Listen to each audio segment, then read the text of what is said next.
Good morning, it's 9:30. I'd like to call the special meeting of Athabasca County Council to order.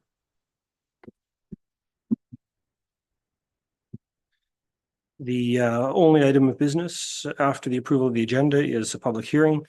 Is anyone willing to move the approval of the agenda? Councillor Cromwell has so moved.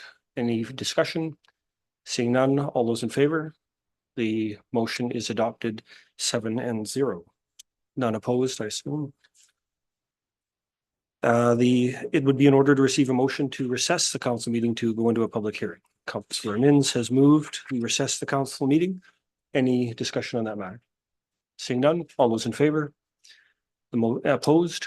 The motion is adopted 7-0. I declare the public hearing open. I'm Brian Hall for the read, for anyone who hasn't figured that out after 2.5 years. And I will chair the hearing. On behalf of council, I'd like to welcome you, even though no one is here, but maybe we can hope there's someone online watching.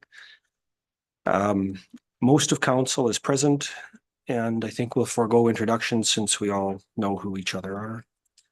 The secretary of the public hearing is Bob Beck, who is the CAO for the county, and any persons who have joined the meeting in person or via Zoom and wishing to be heard should give their name now. There's no one is on Zoom. The public hearing for bylaw 01-32023 is now open. Thank you, Mr. Chair. The purpose of this public hearing is for Athabasca Council of the County to hear testimony from interested parties. It is not meant to be a debate between presenters, and all comments must be directed to council through the chairperson. Only one person may speak at a time, and each person wishing to provide input to council will have the opportunity to do so. The ground rules of the hearing and the order of speaking will be: Director of Community Protective Services, Krista Wilkinson, will speak first to outline the background and provide an explanation of Land Use Bylaw 013-2023. Members of the public who are wishing to be heard will be given the opportunity to speak. Director Wilkinson will be giving an opportunity to present closing remarks or address any of the issues presented. Councillors will be given the opportunity to ask questions. Council will then end the public hearing and will later consider the information received at the public hearing. Council will only consider matters raised at the hearing. Only councillors may ask questions of speakers during the hearing. If any persons want to ask questions of a speaker, they must ask the chair to ask the question on their behalf during the presentation, and the chair will only ask the question if the chair wishes to have an answer in order to undertake its consideration. Before hearing from the public, I would ask Director Wilkinson to provide the background and explanation of the proposed bylaw. Good morning. This proposed zoning change is from urban reserve to agriculture. This parcel is within the hamlet of Rochester with an existing farmstead on it. First reading of this bylaw was approved November 14th. Adjacent landowners, agencies, and title interest holders were notified of the public hearing today. Public hearing notification was also posted on the county's website and in the local paper. A new residence, as we've talked about before, urban reserve is very limited in developing for these landowners. Redistricting it to agriculture allows them to continue their current activities along with allowing for future development opportunities identified in the district. Redistricting it to agriculture is moving away from the potential of urban development.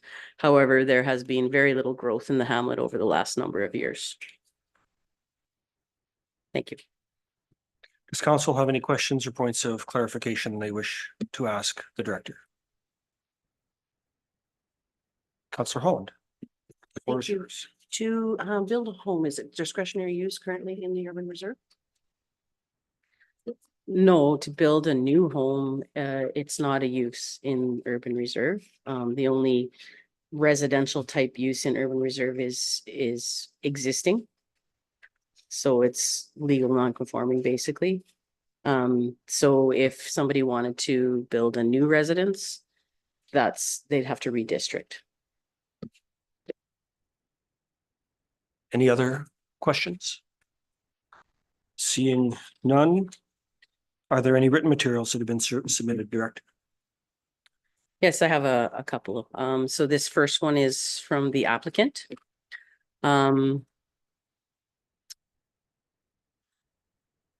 Basically, they're looking to build a second residence on the east side of Highway 661, a small homestead. Small self-sufficient haying operation along with some small animals, chickens, pigs, goats, and up to 5 cows. And so to build a new residence, they needed to go through this redistricting basically.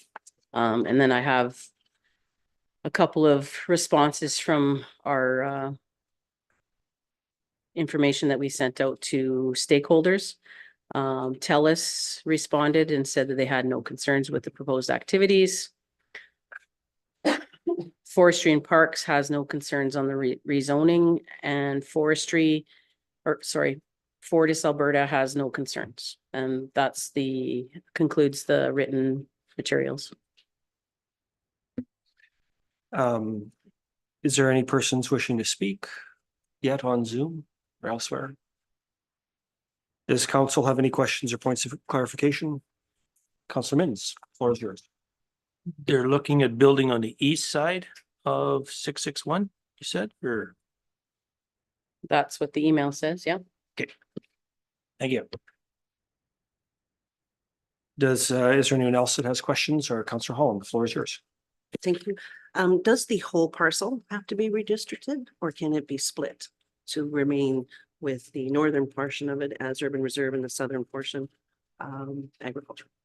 The application is to redistrict the entire parcel. I understand, but does it have to be? Well, not necessarily. In the past, we've done partial redistrictings. Thank you. Any other questions? Council doesn't have other questions or points of clarification at this time. I got to ask you again, does council have any additional questions of any speaker or any of the staff? Seeing no hands wildly waving. Does anybody feel they've not been fairly heard? If no, there being no further testimony, I'll close the public hearing and further advise that council cannot receive any further information on this matter. Thank you for attending the public hearing. And declare the public hearing closed at 9:38 a.m. It'd be in order to have a motion to resume the special council meeting. Councillor Holland. All those in favor? Opposed? The count is 8-0 and the motion is adopted. And would declare the special council meeting adjourned at 9:39.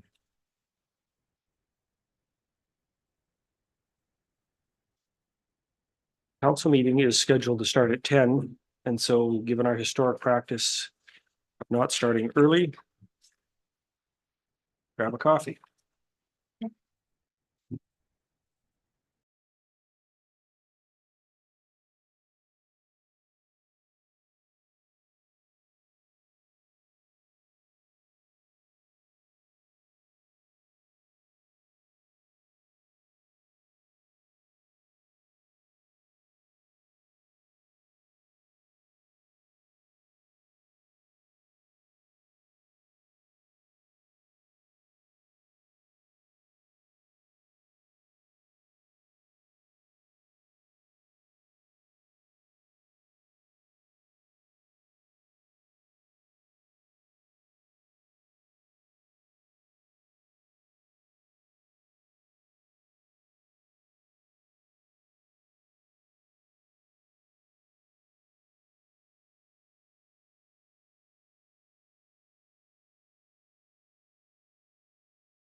Good morning, it's 10 o'clock and I'd like to call the December 12th County Council meeting to order. Ms. Blair, to begin with, I wanted to confirm that the handouts under number 6.6 and 8.6 will be appended to the package on the online version of the agenda. Like they'll be stuck on, attached. First item of business is the approval of the agenda. The items that I will go through the items that we need to discuss and then add others as you see fit. To begin with, I'd like to propose we swap the order of number 11 and 12 to just because of some timing.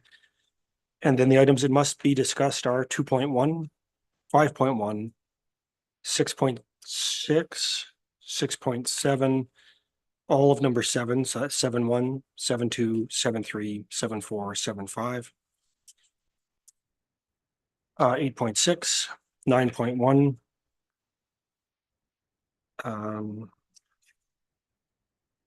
11.1 E, I'm sure Councillor Mins or I will have something there. 11.1 G, 11.1 J. Sorry, Councillor Holland, I assume you're going to speak to that. I still have a question related to the minutes, and then all of number 12 and 11 point. That's it, actually. —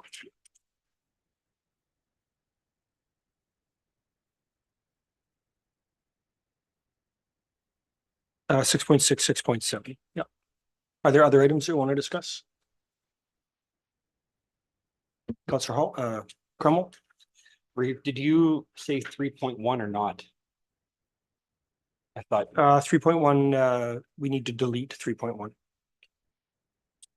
Sorry, good catch. It does say on my sheet, delete that. I just didn't highlight that.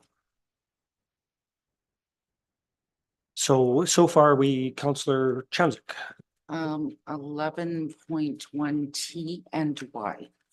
11.1 T and Y.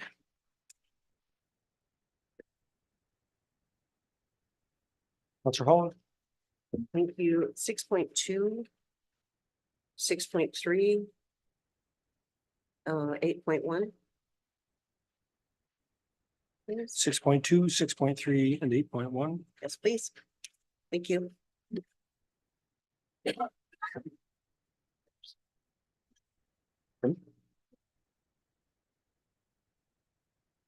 8.4. Councillor Anderson asks 8.4. Others? So going through the list from the top, Councillor Pollock, 8.3. 8.3. Going through the list, I have 2.1, delete 3.1, 5.1, 6.2, 6.3, 6.6, 6.7, all of number 7. 8.1, 8.3, 8.4, 8.6, 9.1, 11.1 E, 11.1 G, 11.1 J, 11.1 P, 11.1 Y, and items number 12.1, 12.2, 12.3, and 12.4. CIO, did you have an item to add under number 10.1? Thank you, Mr. Chair. Yes, we had 10.1. It's an item that'll be distributed feasibility project for a green municipal fund. We're looking for a resolution to support our application. Okay. And under 12.5, we have a section 24 FOIP presentation for you, advice from officials. Okay, so that's 12.5, section 24 FOIP, advice from officials. And 10.1 feasibility on the Green Municipal Fund.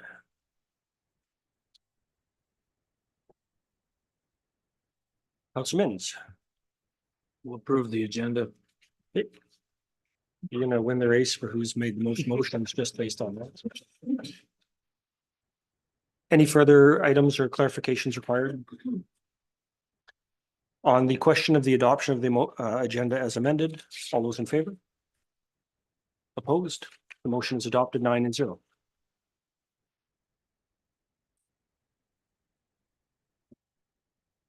We will just skip over 10.5.1. Counselor Holland, 6.2 is on page 31. Thank you. I just actually had a question, and thank you very much for the report, the clarity and the information that you provided. Does the same legal opinion, I guess, work with development permits as well? Is that the same sort of an idea with when it Sorry, comes? just before you get going, do you want to make a motion, please? Sure, I'll recommend that the council accept this report as information. So Counselor Holland has made a motion to council accept this for information. Now, please go ahead with your questions. Thank you. So yes, just curious about, through the chair to Director Wilkinson. Does the same idea apply to the development permitting authority? So when a development permit comes for an existing property that already has developments on it, are we able to check the compliance of the other developments? Is that?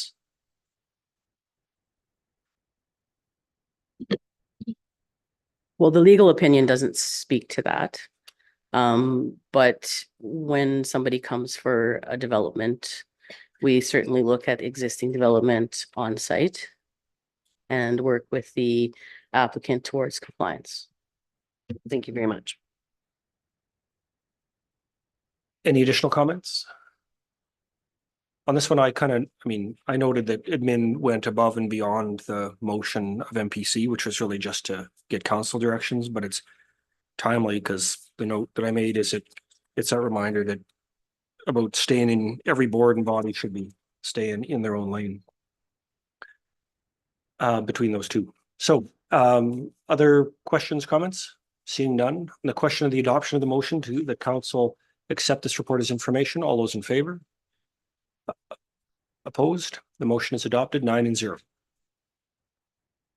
Councillor Holland, you asked for 6.3 to come to the agenda. Do you want to move a motion?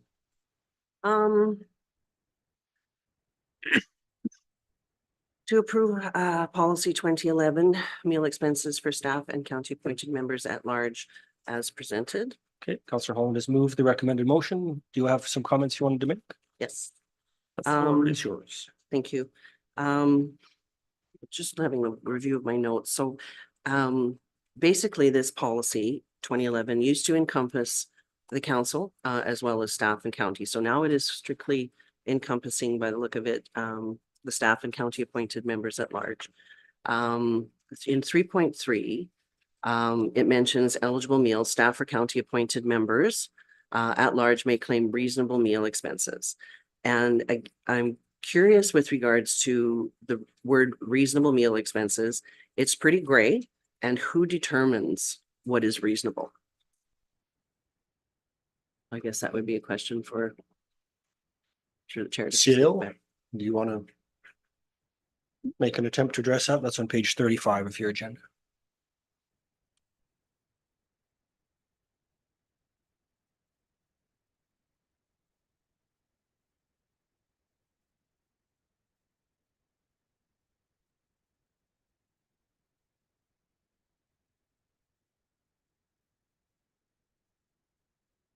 I mean, the policy does, to make reference to the claims being signed by an authorized signing authority as outlined in the purchasing policy.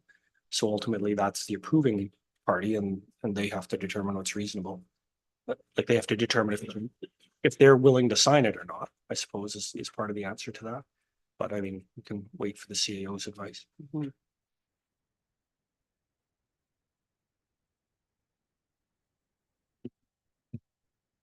Mr. Chairman, yeah, since it isn't defined, there's absolutely a matter of interpretation. I think it'd probably be fair to say we'd probably use the guidelines established for council for the amounts established for breakfast, lunch, and dinner, as that would be our North Star to default to for deeming if something is reasonable. If I may, thank you through the chair to CAO. I think that there's an option to choose if they're, at a swanky place. So that's just what I was curious as would that come through you as to consider as reasonable? Mr. Chair, yes, it probably, we'd have to establish that, but it would not be unreasonable for someone to exceed those guidelines if they were, had a special meeting and you happen to be in downtown Edmonton. You're probably going to exceed it. I've even seen, some councils at RMA, rather than staying for, other things, they go out to a restaurant in the area.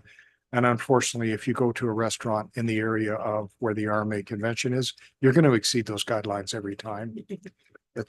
And it's not even that fancy a meal. It's just more expensive. Maybe we do need a little bit of work in here to establish what that means is reasonable. In general, you don't want people to exceed that, though. Absolutely. Right. But are there occasions when it would be deemed acceptable? Yes, it would. So with regards to the motion that we're to accept it as, are we able to add in 3.3? I'm not sure what the procedures are, but add 3.3 at the discretion of the CAO?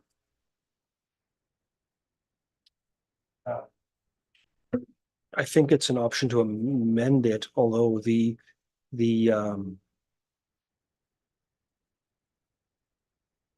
I think you would want to also be careful about creating an internal conflict in a policy where the part 2.1 says that it's based on the authorized signing authority. And then part 3.3 says at the discretion of the CAO. I think has the risk of creating a circular reference or something inconsistent internally. But I would ask, because this obviously is a concern, but do we really think that it's a concern that we're going to have? Because there are a number of controls that are also in place, in terms of expenses getting paid, the CAO or the director of finance also signs checks and sees those things. And I wonder if this is a solution in search of a problem. Well, in all honesty, if I may, anytime we have a policy that has a gray area in it, it creates issue. And for example, it also refers to going through the confusion that we had with the new rates that were set out in October's organizational meeting for policy 2009. We set the rates, but 2009 mentions that it's not in effect until January 1st. However, there was some confusion there. So for me, there was some confusion there. So very much I would like to see something be a little more stringent with regards to who decides what's reasonable. Because reasonable to one person is reasonable, some maybe not reasonable to someone else. So would you like the wording you want to, I suppose, propose an amendment that the rates in excess of those authorized by policy are to be 2009. approved by the CAO? Mhm. Sorry, I just want to look at where that.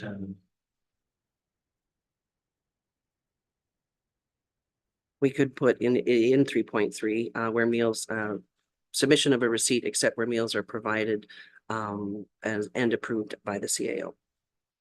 Or as approved by the CAO. And then if you submit a receipt for something less than the policy, then you're sending it to the CAO too. No, this is just with regards to 3.3. So what, just can you clarify for the table what you'd like it to say then? So I would like to see, I'll try and word it. Staff and/or county appointed members at large may claim reasonable meal expenses, including a maximum 15% gratuity, which will be reimbursed upon submission of a receipt, except where meals are provided. Or so I guess it would be reimbursed upon submission of a receipt and approved by the CAO, except where meals are provided.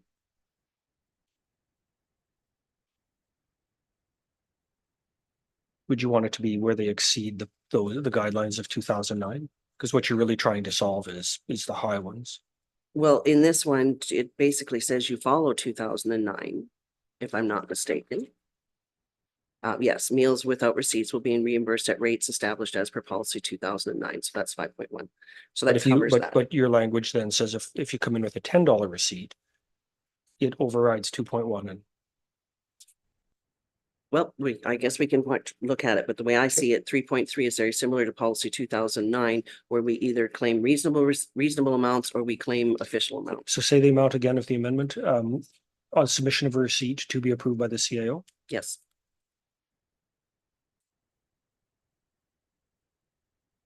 Notwithstanding part 2.1.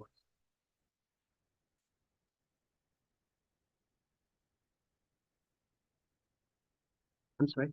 And then would you be willing to add notwithstanding 2.1? So that you're clear, there's the CAO overrules. Thank you. Sure. So the proposed amendment is after the word receipt to add the language to be approved by the CAO, notwithstanding 2.1. Is there any discussion on that amendment? Councillor Anderson? Is this a formal amendment? Yeah, I'd like to. Just that we're splitting the original motion and the amendment? Thank you. Other comments? Councillor Cromwell or Gerlich? Okay. If there's no comments on the question of the amendment to add the language except to be approved by the CAO, notwithstanding item 2.1, all those in favor? 4, all those opposed? 5, the amendment is defeated on the original motion to approve the policy for the staff and county members at large as presented. All those in favor? Okay, opposed? Okay, the count is 5 and 4 and the motion is adopted. Item number 6.6, I actually see that our delegation looks like they're here. At least 2 of 3. Is Dennis here? Why don't we jump into that right away and go back to 5.1? 6.6, yeah. This one. pardon? Yeah, this is this one.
Good morning. It's nice to see you again. We are at item 4.5.1 on the agenda, and that's at pages 12 to 28. I think today, because we're trying to stay on track with time, we'll hold all council questions until all 3 of you have had a chance to talk, and then we'll open the floor for questions. Given that the water's freshened for you, it's fine. We know each other well enough. I think we can skip over introductions. So why don't we just start with there you go. Sergeant Simpkins or Dennis? Morning, everyone. Thanks for the invite. You all had the quarterly report, so it sounds like you're wanting to whiz through this, so we'll do what we can. What can I say about the summer months? We expected the worst and got the best. It was a nice summer. I know traffic and the sheriff's department and all the CPOs really helped me out. We had some transfers, so we lost some staff. Trying to accommodate everybody's holidays. It's pretty tough when you're reducing on your staff for the summer months, but we did well. Visibility on the lakes and some of the summer villages was our big key, as well as Wandering River with the ATV issues. I know Jason and his crew really helped us out up there. I think we had about 8 complaints over the whole summer, and it was with 2 individuals. So we were pretty happy about that. No fatalities, no bad accidents. Drinking and driving seem to be down fairly well. Despite the check stops with the sheriffs as well as the traffic services. Into the later part of summer, property crime was stemming up a little bit, especially in the Long Lake area, but we were able to lay some charges. So it was just a small group of individuals. So we've seen a little spike in that. We also had a meeting out there with the residents just on proactive property measures, what they can and cannot do, just so we were clear that nobody went overboard with catching somebody in their yard. And that was well received. Into the early fall, we were really proactive, trying to be highly visible in the school zones, just to get not really the enforcement hammer, but just to get people reminded, hey, it's that time of year again, be very cognizant of your speed and the kids on the road, as well as the school buses. I know the sheriffs and traffic helped us out on that visibility front too. Lately, we're seeing about the same as last year, the amount of animal strikes we're getting. Not as many moose from what I can tell, which is good. But still several deer strikes. But I also attribute the speeds probably being a little higher with the nice roads, which we aren't used to, which is good and bad. So we're seeing also a little bit of, for some reason, I hope it's a one-off, but the last week we've had 3 impaired drivers with the help of traffic services as well, helping us on that. And that's coming in from driving complaints. So usually this time of year, people that are a little inebriated are in the ditch, but not this year. They're actually getting called in because they're staying on the road. Or we had one here actually collide with a semi, just bumped into the rear end of it. So we treat it as a collision, but when we get up there, we realize somebody's been drinking a little too much. And it's not your bar crowd, it's people coming and to and from days off on work. So we're gonna maybe try to brainstorm on that and maybe get a little bit more daytime checks coming with people transitioning to and from the Fort McMurray area. Not saying it's the residents up there, but the last 3 we had were people going to and from days off on work. And they happen to be drinking while they're driving, which is not something I'm used to the last couple of years. So we'll have a meeting with the traffic and Jason and some of the sheriffs and think if we can do some daytime checks, and I think that'll circumvent some of that as well. Staffing issues for us, just like everybody else, we have shortages that we're trying to transition through. New recruits started in the fall. We lost 2 in the summer. So slow to come in, fast to go out. We're due for another one transitioning out probably just after Christmas, but we have another one in the chute coming from Depot in January. So a little more growing pains towards summer, but my goal is to get everybody trained up, ready to go before the spring, summer months when we get busier. So I think it'll work out well. And like I said, the relationship with all the other enforcement agencies we have here is excellent. So I'm pretty sure going into summer, we're going to have that partnership to help out with some of the vacancies on each other's sides. My admin staff, I lost our lead admin staff, but we did replace her with an in-house promotion. And then we also had a backfill right away from another admin staff. So I'm full on the admin side at least. Now we're going to struggle to try and get back up to speed on the officer side. So going into early spring, that'll be my goal, is just to cover off the shortages and get back up to speed before the summer kicks in. Any questions? We're gonna hold questions till we're Sorry. all done. Sergeant Simpkins. Morning, thanks for the invite again. I have some stats to give you from basically the 1st of September and up until including yesterday. I will start off by saying that the enforcement objective for December for traffic services is impaired driving. And in 3 shifts, my unit has intercepted 5 impaired drivers within the county. We had National Impaired Driving Enforcement Day on December the 2nd. We intercepted 3 impaired drivers that night.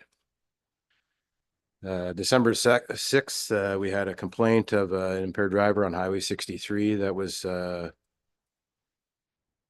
in the northbound, was heading northbound, nearly hitting people that were in the southbound lane.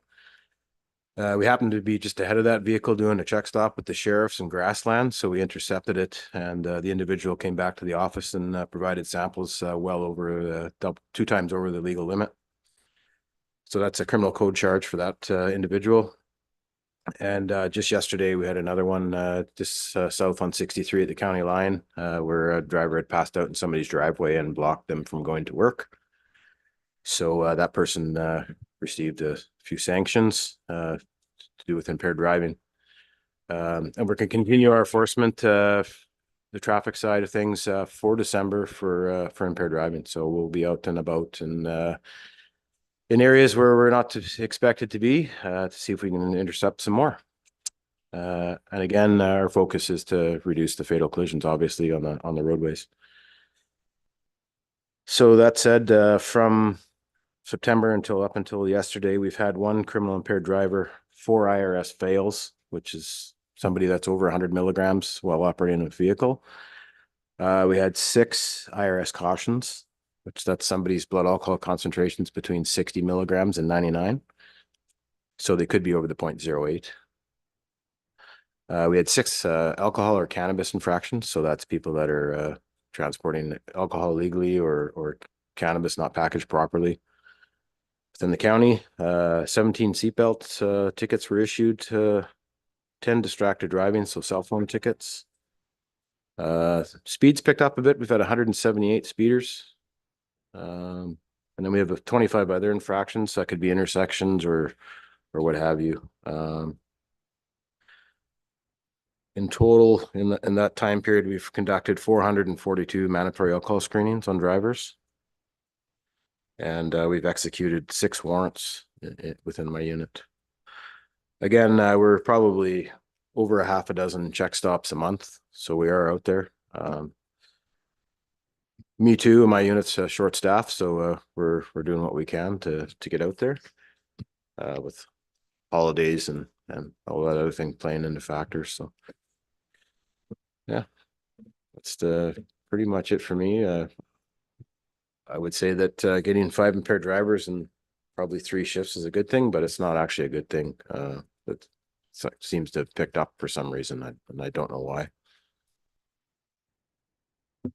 Thank you. Steph, sorry. Good morning.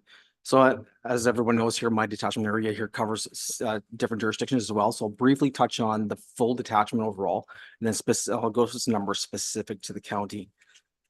So from the report, we saw during the summer months, we saw that 8% decrease in total criminal code offenses, with a property crime being a reduction of 3%. We did have some upticks of property crime in my northern part of my area here, not in the county.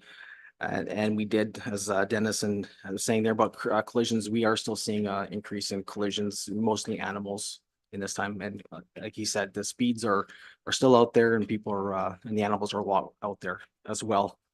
So overall, we've seen some pretty good numbers coming down here from last year to this year, county-wise specifically. We've seen the 32% decrease in persons crimes. And property crime, we saw a 16% decrease in the amount of property crimes we've observed in the county. A lot of them are they're not really centered in one location. They're pretty much the full southern part of the from the Athabasca South down to Rochester area there. There's kind of spread out in those areas there. In the summer months, we ended up having it so far spread out that we spent some time in the county, and they've reduced down for this next quarter coming up. To just specifically closer to Rochester area there. So we've got some action plans in place to dealing with that stuff there as well. So we're seeing some good trends though, definitely with the numbers coming down here. The number of occurrences that we had last year as compared to this year for the same time period, we did see 11% decrease in the overall files that we're seeing coming in to the detachment here. Can be a good thing, and if you look at it as that crimes are not happening or being prevented, but also can be that some people aren't reporting things to us because it might be a nuisance to them. So we're still dealing with the getting the message out there that the information is key. So how we can be effective in our jobs here. On to my staffing section here. We are we're down staff here again.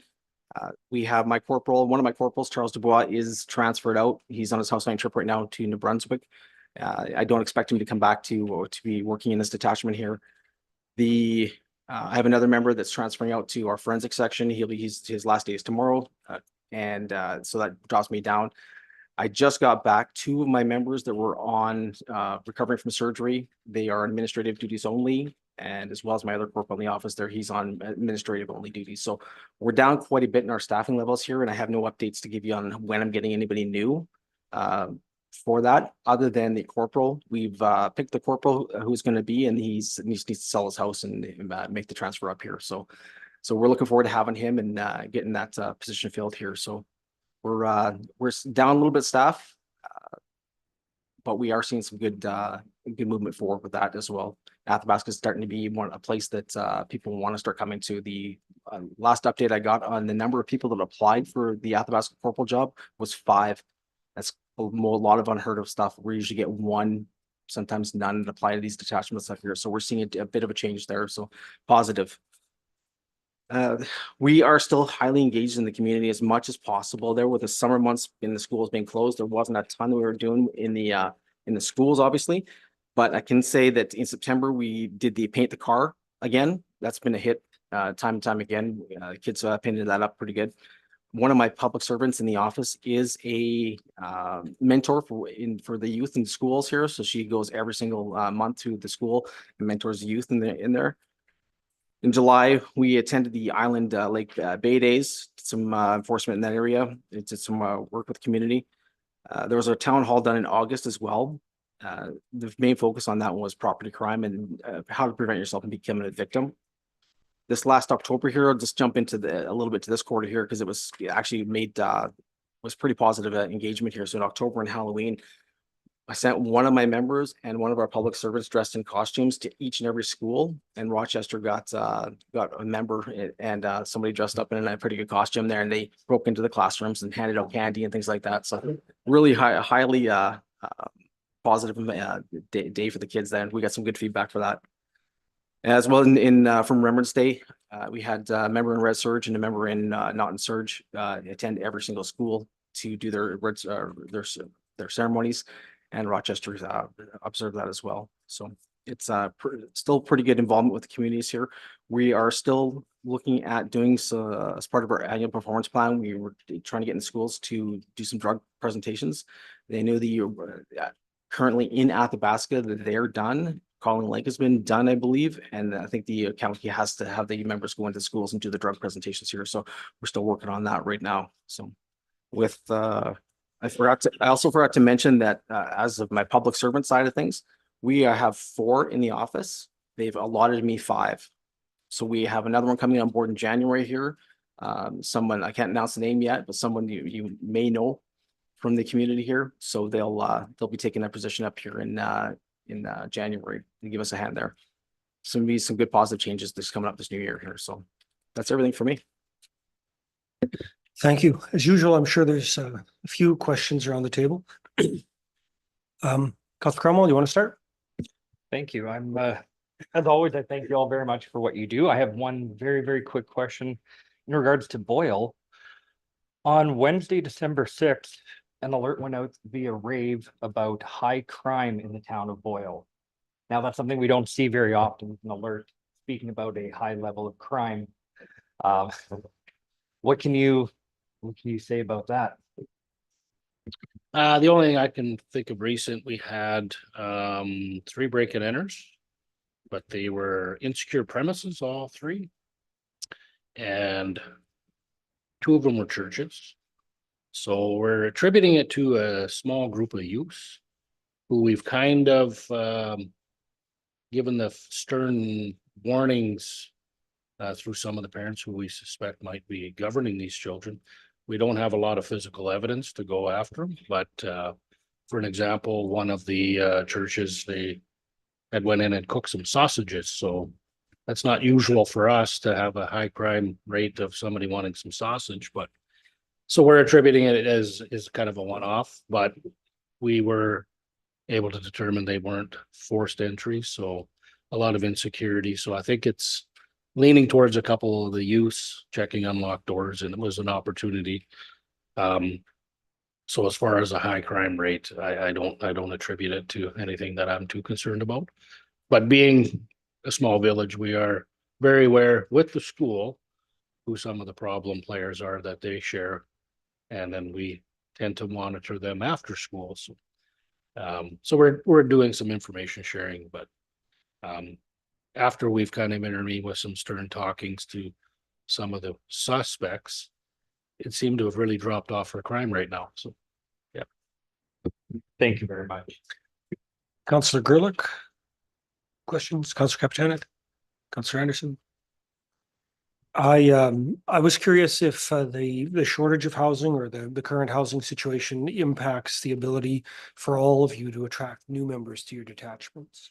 I can say for us, it does. If we have members that are looking to rent in the community here, that the rentals are that we found are quite high for what they offer here.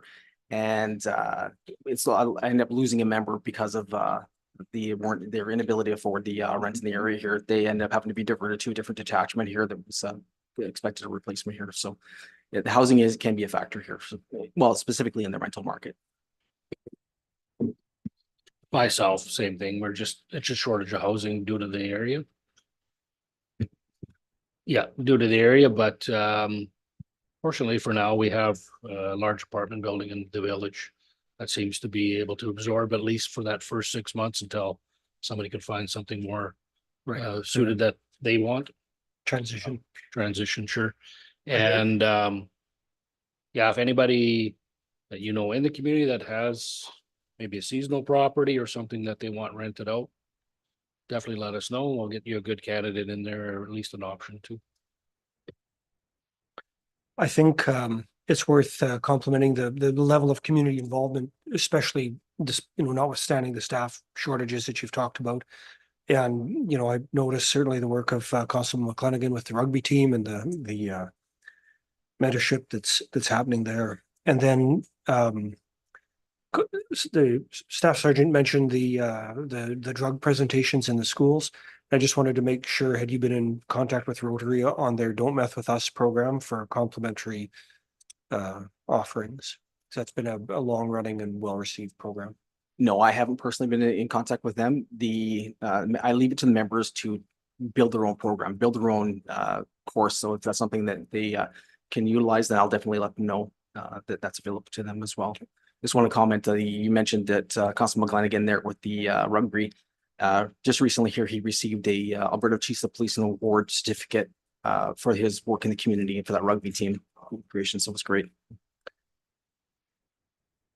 Councillor Wallach, Councillor Chamzik, Holland. Thank you. No questions, just again, gratitude. So thank you very much for all that you do, and for especially those roads, the impaired drivers.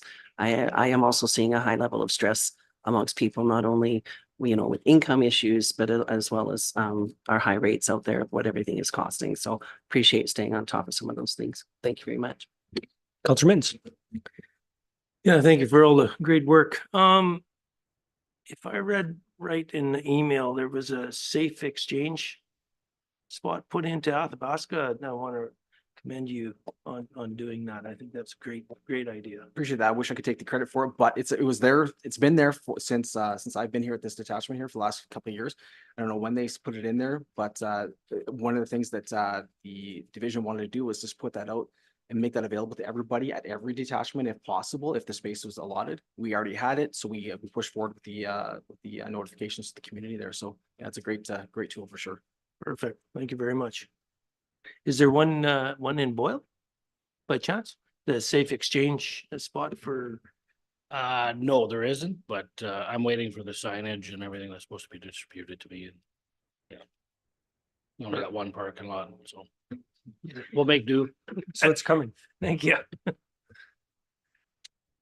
That's appreciate you coming in today. And as always, time is valuable, and it's valuable to us that you take a few minutes and spend it with us this morning. And I know, you've got travel and time off the roads. So especially now, thank you for being here. Council, let's take a 7-minute recess, coming back at 1:45, and then we'll come back.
The council meeting is 11:45. The handout you just got is number 10.1, so we'll just set that aside because we are about to move on to 6.6. This is on your agenda because the paper was not included in the original distribution of documents. Is there anybody willing to move the recommended motion? Councillor Wallach. Yeah, I'd like to move the recommended motion, please. Okay, Councillor Wallach has moved the recommended motion that council amend the projects to be included in the NRED to include the upgrade and renovation to the Baptiste campground and day use in the summer village of West Baptiste. The replacement of various campground facilities, including outhouses, and the replacement or upgrade of the tennis court at Whitegull. Is there any discussion on that? Councillor Holland, actually first, Councillor Wallach, the mover, do you want to? Councillor Holland, the floor is yours. Thank you. Just wanted to double check because my memory is not serving me well.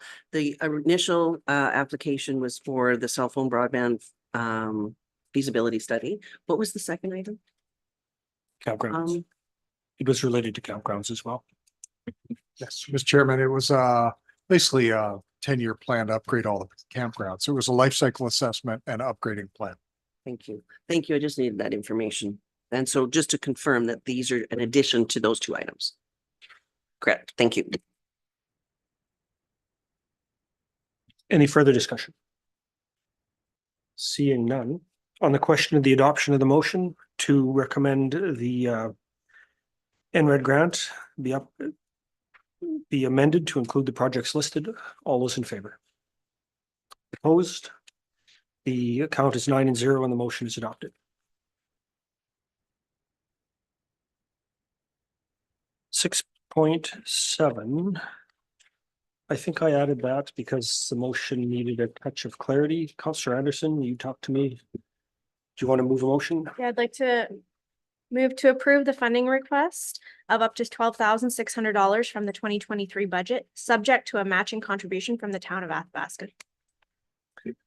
So the motion is to authorize a donation to approve the funding request to the teen center of up to 12,600 from the 2023 budget, subject to a matching contribution from the town of Athabasca. Discussion. Councillor Anderson, do you want to, any discussion before I open the floor?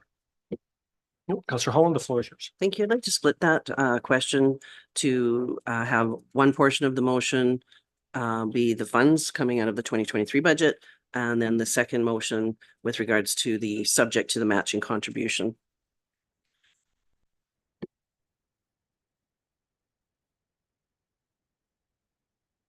Other discussion? Seeing none, on the question of the adoption of the motion to make the contribution from the county subject to a matching contribution from the town of Athabasca, all those in favor? Oh, sorry. You get the last word? Gotta wait more carefully. I would argue that because the motion is to approve funding up to a certain amount contingent on the matching, that you wouldn't be able to split that question because it's not two separate questions. Also, this is what was voted on and approved at committee. The question was split there to combine to make this motion. I can agree with that interpretation. Councillor Holland, comment?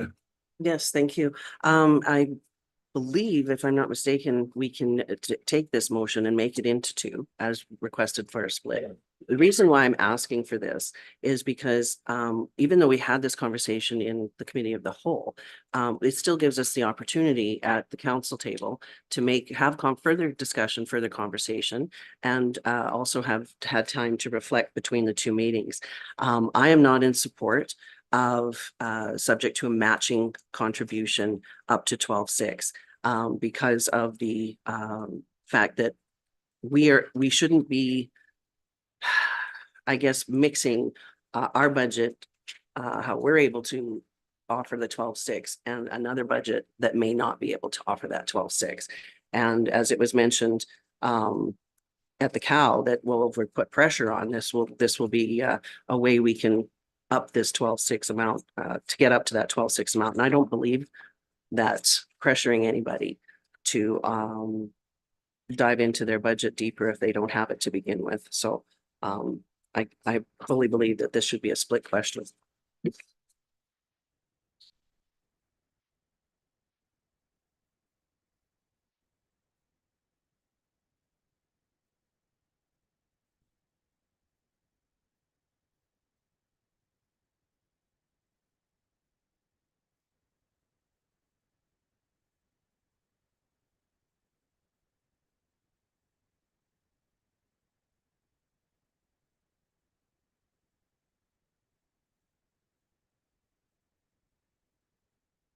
I think, to me, in my view, because the motion is, if you split it, you'll end up with a motion that says of up to 12,600. That doesn't really provide any clarity for, for admin. Because it's what number are we asking for? They're intricately connected. So I think splitting it doesn't actually make sense. And so given that, is there further discussion from anyone who hasn't had the floor? You've spoken, Councillor Mins, you're leaning up to the mic. Oh. Finding that optimal focal distance, hey? Councillor Chamzuk. Councillor Cromwell, Make a motion to, there's a motion on the floor. I make an amendment to the motion Then you need to say to amendment. approve the funding request of 12,600 from the 2023 budget. That's a contrary motion, I think, Councillor. I don't believe it is. You're taking out the word of up to and giving it a finite total. Okay, would you repeat the motion, please? Approve the funding request of 12,600 from the 2023 budget. Then it was already split, subject to a matching contribution from the town. So Councillor Cromwell's motion is to approve the funding request of up to 12,600 from the 2023 budget. And sorry, to delete the other words. I'm simply amending the first part of the split. How it used to read, approve the funding request of up to 12,600 from the So 2023 you're actually budget. asking just to delete the words up to. Delete the words up to. That is my amendment. Okay, Approve the funding then request. Thank you. So Councillor Cromwell has made an amendment to propose we delete the words of up to 12,600. And then to propose a split after that. Any further discussion? Councillor Holland? In that amendment, so I just for clarity, you're still looking at the subject to the matching, Well, we'll vote first on the amendment and then we can split after. right? But I'm asking if was his intention, if that's what we're looking at. You're still satisfied with up to, or pardon me, the subject to matching. Through the chair to Councillor Holland. As it was a split question already, I've just amended the first portion. I believe, if I may, We're making this extra complicated, but go ahead. well, we No, go all ahead. have an opportunity. Because I don't believe that the argument that you gave that it can't be split was valid. So we're not splitting the question, Councillor Cromwell. So I just want to make sure that your amendment understands that the question is not being split. Well, the argument would change subject to the approval of the amendment. On the question of the adoption of the amendment to delete the words up to 12,600 from the motion which previously read to authorize a donation to the Athabasca Teen Center of up to 12,600 from the 2023 budget, subject to a matching contribution from the town of Athabasca. All those in favor? Opposed? The count will be 8-1. So the motion on the floor is to authorize a donation of the teen center of up to 12,600 from the 2023 budget, subject to a matching contribution from the town of Athabasca. Are we all clear on that motion? Councillor Gerlich? You just voted against the amendment to delete the words up to.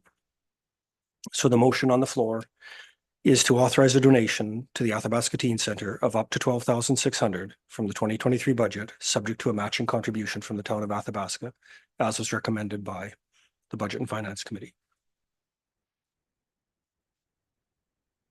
Councillor Mins, you got something on your mind? Did we split that? I don't think you can split it Oh, because okay, it makes the okay. motion on, Oh, okay, I'm just trying to catch up here. Right on.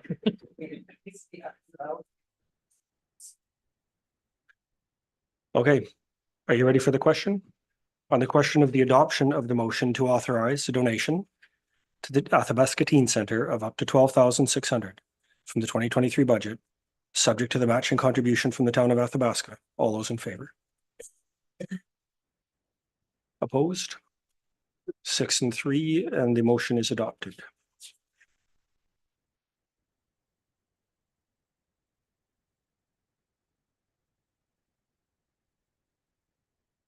The next item of business is item 7.1. The public hearing on this bylaw was held earlier this morning. Is anyone willing to open discussion by moving second reading? Councillor Mins has moved second reading of bylaw 013-2023. Is there any discussion? Councillor Holland, the floor is yours. Thank you.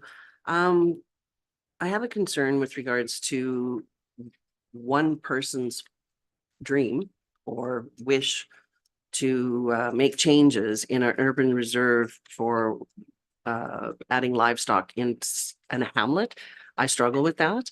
I believe that if we have the capability of a partial, that we would leave a partial rezoning, that we would leave the urban reserve around the hamlet intact as much as possible and bring the southern portion of the property into agricultural to still satisfy what it is that the applicant is looking for.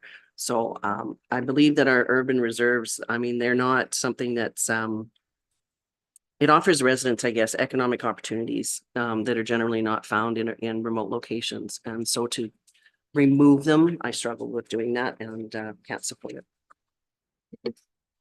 Other discussion?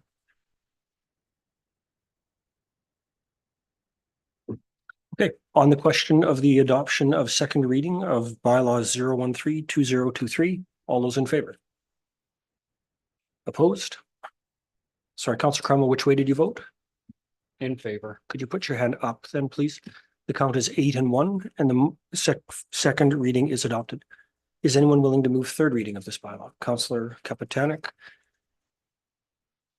Discussion on the motion to move third reading of bylaw 013-2023.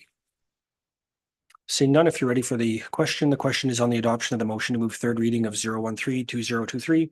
All those in favor? Opposed? The count is 8 and 1, and third reading is adopted. The next item of business is 7.2. This is bylaw 015-2023, the fire services bylaw.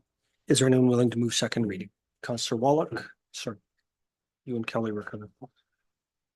Councillor Wallach has moved second reading of fire services bylaw 015-2023. Is there any further discussion? Chief, do you want to? Mr. Chair, if I may address the committee, during our quality control checks, there is one minor amendment we need to make to the bylaw before we proceed with any further readings.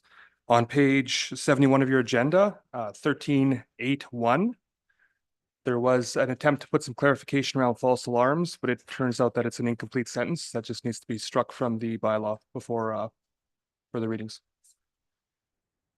13.8.1 on page 71. It states false alarms resulting from unintentional activation of an alarm system shall. It shall, so. Councillor Chamzak, are you willing to move an amendment to the bylaw to delete line 13.8.1? Okay. Councillor Chamzak has moved an amendment to the bylaw to delete item 13.8.1 on page 71 of your agenda. Is there any discussion on that? Has everybody had a chance to see it? Given that there appears to be no discussion, if you're ready for the question on the adoption of the amendment to the bylaw to delete 13.8.1, all those in favor? Opposed? The count is 9 and 0, and that amendment is adopted. On the motion to adopt second reading of the bylaw, is there any further discussion? If you're, Councillor Cromwell, the floor is yours. You know, I apologize. I left my previous notes on my desk, but I don't see a lot of changes in here based on our first discussion. and nothing in red, what changes were made to this bylaw? Those came to the last council meeting and they were in the bylaw that was presented for first reading.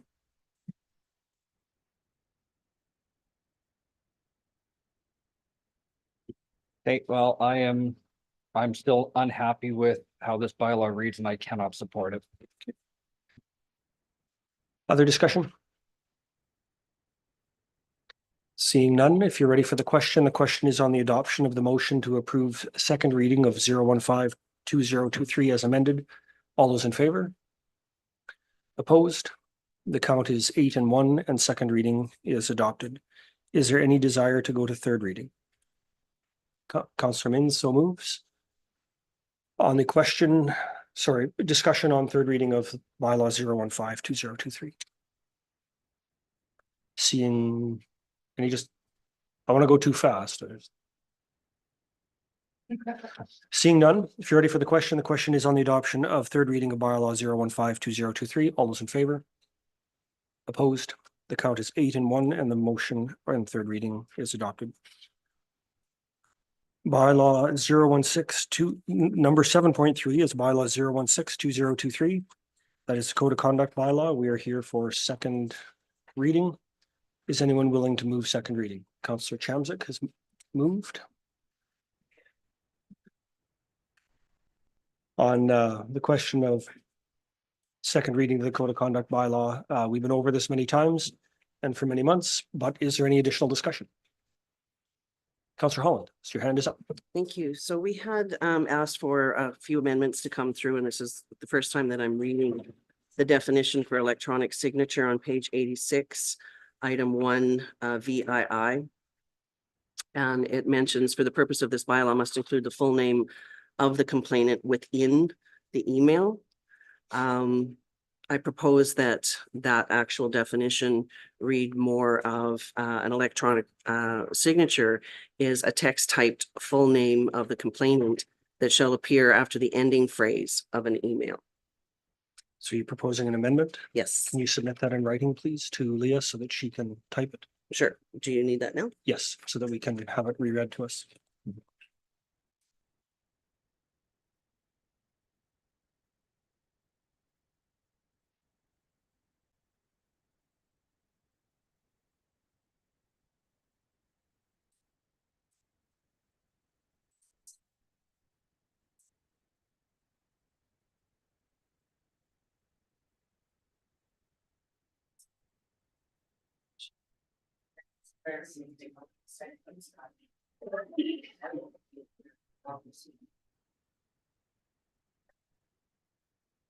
Depends what your name is.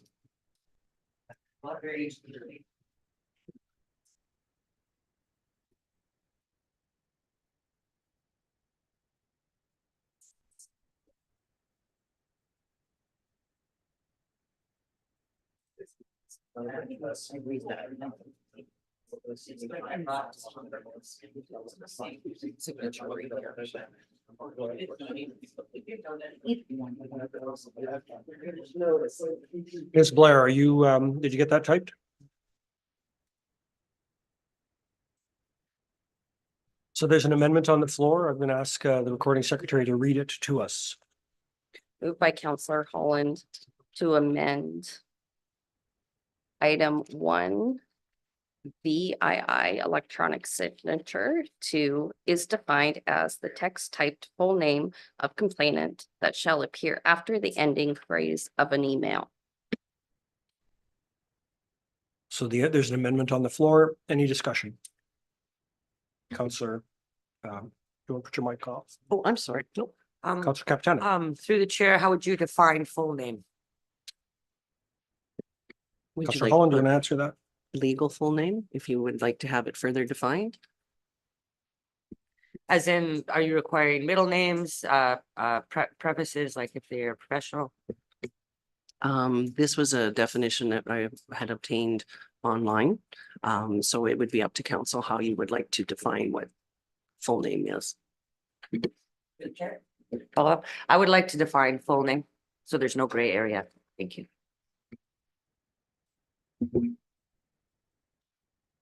Do you want to, how do you want to define that? Their legal name? I would like to, yeah, hear from from my colleague making the amendment, what that definition should look like. And if the legal name needs to include middle name, that it be very specified, because I would hate to see someone come with their legal name, not with their middle name, and then having that argued that that's not their full legal name. Gray area. Councillor Chamzik, the floor is yours. And I agree with that because I know of individuals that have two middle names and only choose to go by one or so on and so forth. It does leave grayness for me as well. Councillor Cromwell, the floor is yours. Amendment to the amendment, the text typed full name bracket first and last bracket of the complainant. Then as continued on in the original amendment. Councillor Cromwell has moved an amendment to include the words first and last in brackets after, I think, the language full name. Discussion. Just 1 second, I actually want to. Okay, Councillor Kapitanek. I'm just satisfied to have a definition. Thank you. Councillor, anybody else? I'm going to say that I think that we're getting into a splitting of hairs over something that is fairly clear to begin with, and we're too narrowly defining something that we've been able to deal with already, and so I'd be opposed to both the subsequent amendment and the original amendment. You know, whether you send an email and identify yourself in the first line or the last line is completely irrelevant. It's technical hair splitting to try to be able to exclude things because they identify themselves as in the hello, my name is, I'm writing about versus yours truly, my name is. And so we're overcomplicating something that is not that complicated. So I'm opposed to both those amendments. Now, final word firstly to Councillor Cromwell before we call a question on that amendment. Do you want it? You know, Chair, it could be much more simplified actually but I think that would be a competing motion. So I might have to make a motion after we're done. Okay. On the question of the adoption of the amendment to include in brackets the word first and last name, all those in favor? Opposed? The count is 7 and 2 and the amendment is carried. On the question of the, on the adoption of the amendment, which would now read, I'm going to get Ms. Blair because I didn't write it down. You repeat it for council and then we'll open the floor to discussion before we call a vote. Moved by Councillor Holland to amend the motion to revise item 1.0. BII electronic signature is defined as the text typed full name of the complainant that shall appear after the ending phrase of an email. Okay, discussion on that amendment. Councilor Cromwell, floor is yours. Just a point of clarification through the chair to the recording secretary that now reads the text type full name bracket first and last. As with the past amendment. Yep, correct? Correct. Sorry, I missed that. But good catch. Thank you. The amendment inserts that in there. Further discussion from the floor? Again, I'm going to say that we've had this already viewed by our legal counsel and I object to us inserting our own I found it online definitions when our legal counsel has already viewed this document and we've been over it again for months. Is there any further discussion or closing words? Nope. Councillor Holland, the floor is yours. Just so we don't miss it there, I do have a couple more amendments after this. Okay. On the question of the adoption of the amendment as read by Ms. Blair, all those in favor? Opposed? The count is 4 and 5 and the amendment is defeated. Is there other, so we've had, actually, hang on. We've had first reading passed, we've had second reading passed. Sorry, we've had a motion to move second reading. And I think we have exhausted the amendments on second reading. So we can do that at third reading if you want to propose them. On the question of the adoption, the motion to move second reading of the council code of conduct, is there any further discussion? Seeing none, Councillor Jamzik, you deep in thought. Okay. The question, the option, the motion to move second reading of 0162023. All those in favor? Opposed? Councillor Gerlach, I didn't see which way you voted. You're in favor? Okay, so we are 7-2 and the second reading is adopted. Is someone willing to move third reading? Councillor Kapitanek has moved third reading of 0162023. Councillor Holland, you've got some amendments. Thank Say you. them slow and I'll try to keep up with right now. As we know, this bylaw continues to come back to us for revisions. So I don't feel bad whatsoever in making sure that it's been reviewed over and over again to make sure that it suits this council. On page 92, 17.1C.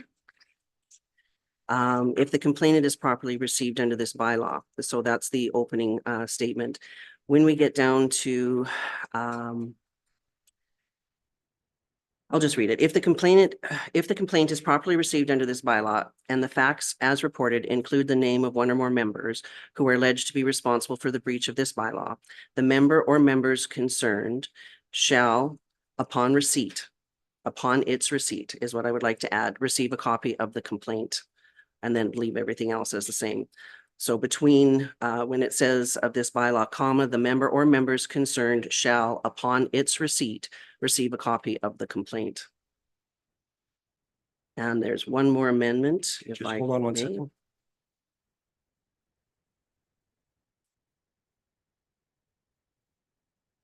Okay. The last amendment that I would like to make would be 17.1D, where it says on receipt of a complaint, the complaint shall be provided to the investigator.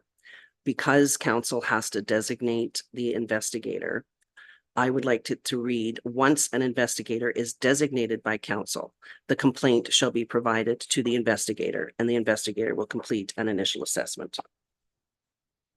Sorry, so Sure. So if we could remove the words on receipt of a complaint and replace it with once an investigator is designated by council, the complaint shall be provided to the investigator and the investigator will complete an initial assessment.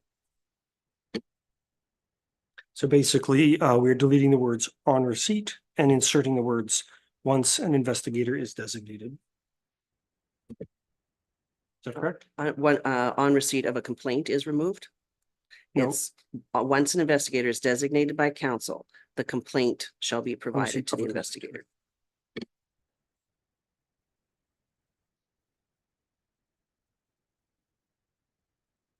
Okay, there's been two amendments proposed, 17.1 in reverse order, just because we're on that page, 17.1D to delete the words on receipt of a complaint and replace them with once an investigator is designated by council.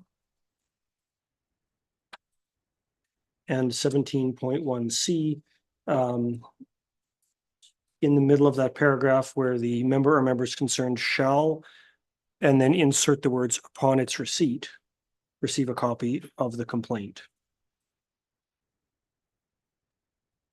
Councillor Anderson. Thank you.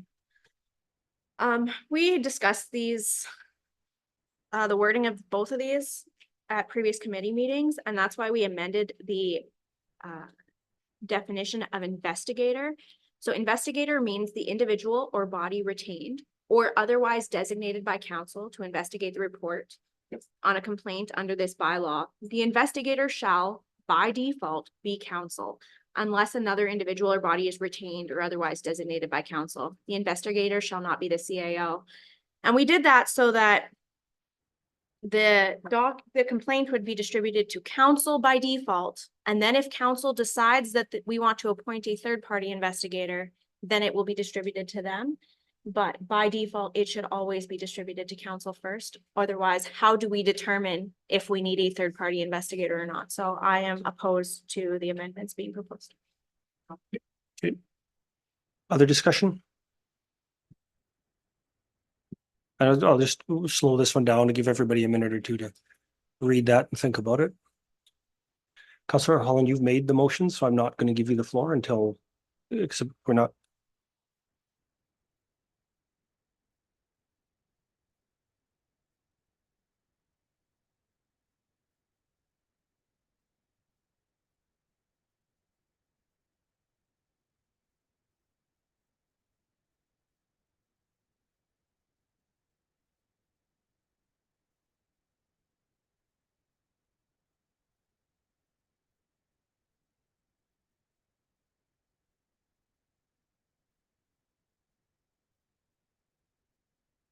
Any further discussion? Councillor Cromwell, the floor is yours. Yeah, give me one moment here, please. I'm just trying to find something. Maybe you can help educate me, Reeve. I'm trying to find where in our procedural bylaw we're limited to two amendments. Sorry, are we talking about this particular motion, or are you wanting to contradict something from the past? Well, we're talking about this. You said we can only, you cut us off after two amendments for Yes. second reading. Where is that in our procedural bylaw? You can make an amendment and you can make an amendment to the amendment. There's a motion to move second reading. So you've got a main motion, you've got an amendment, you've got an amendment to the amendment. That's it. So just for my clarification then, by pushing a motion first, you are limiting our ability to actually talk and discuss through an item. I Based on resent the that you've procedural accused me bylaw. of limiting that. I am not, I'm asking a question. You've used the words you are limiting and you're out of order. This has been in front of council for 8 months, and there has been ample opportunity for council to discuss it at committee, at first reading, at second reading.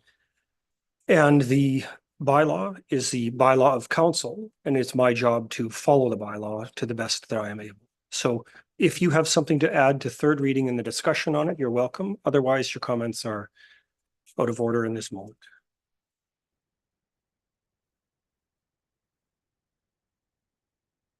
Is there further comments that are relevant to the question in front of us?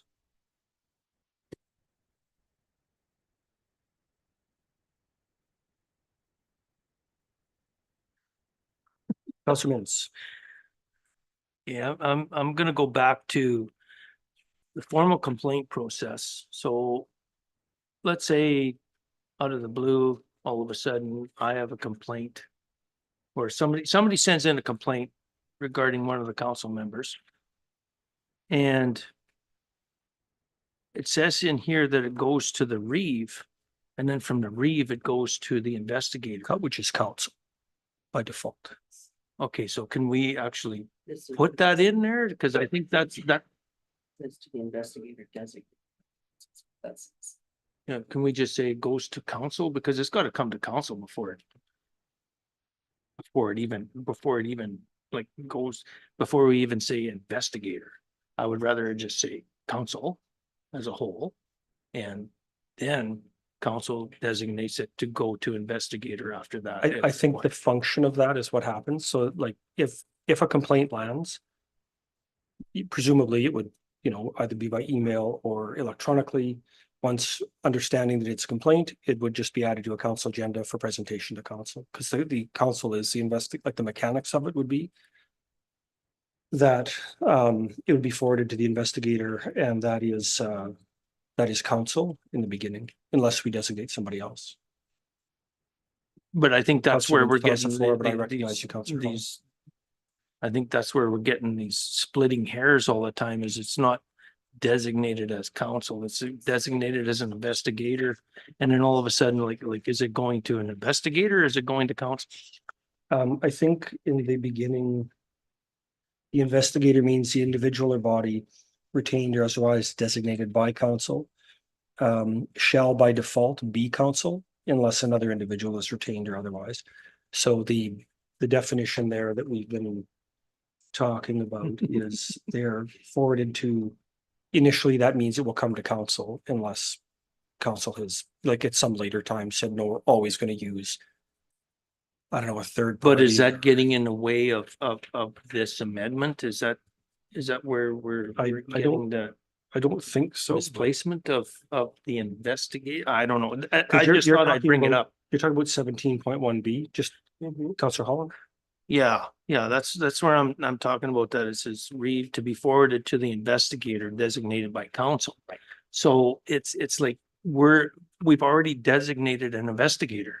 The council has, through the bylaw, designated itself the investigator. Okay, so can we take investigator out and just say to council?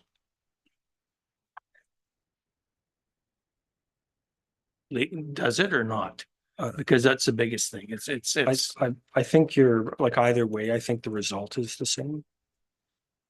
well, it is, but I'm just trying to find an easier way to. Because the amendments are affecting part C and part D. Counselor Holland, did you want to Yeah, add maybe clarity in that? Well, it's just, the reason why, I'm recommending once an investigator is designated by council is because in 17.1B, it does mention all complaints shall be forwarded to the Reeve to be forwarded to the investigator designated by council.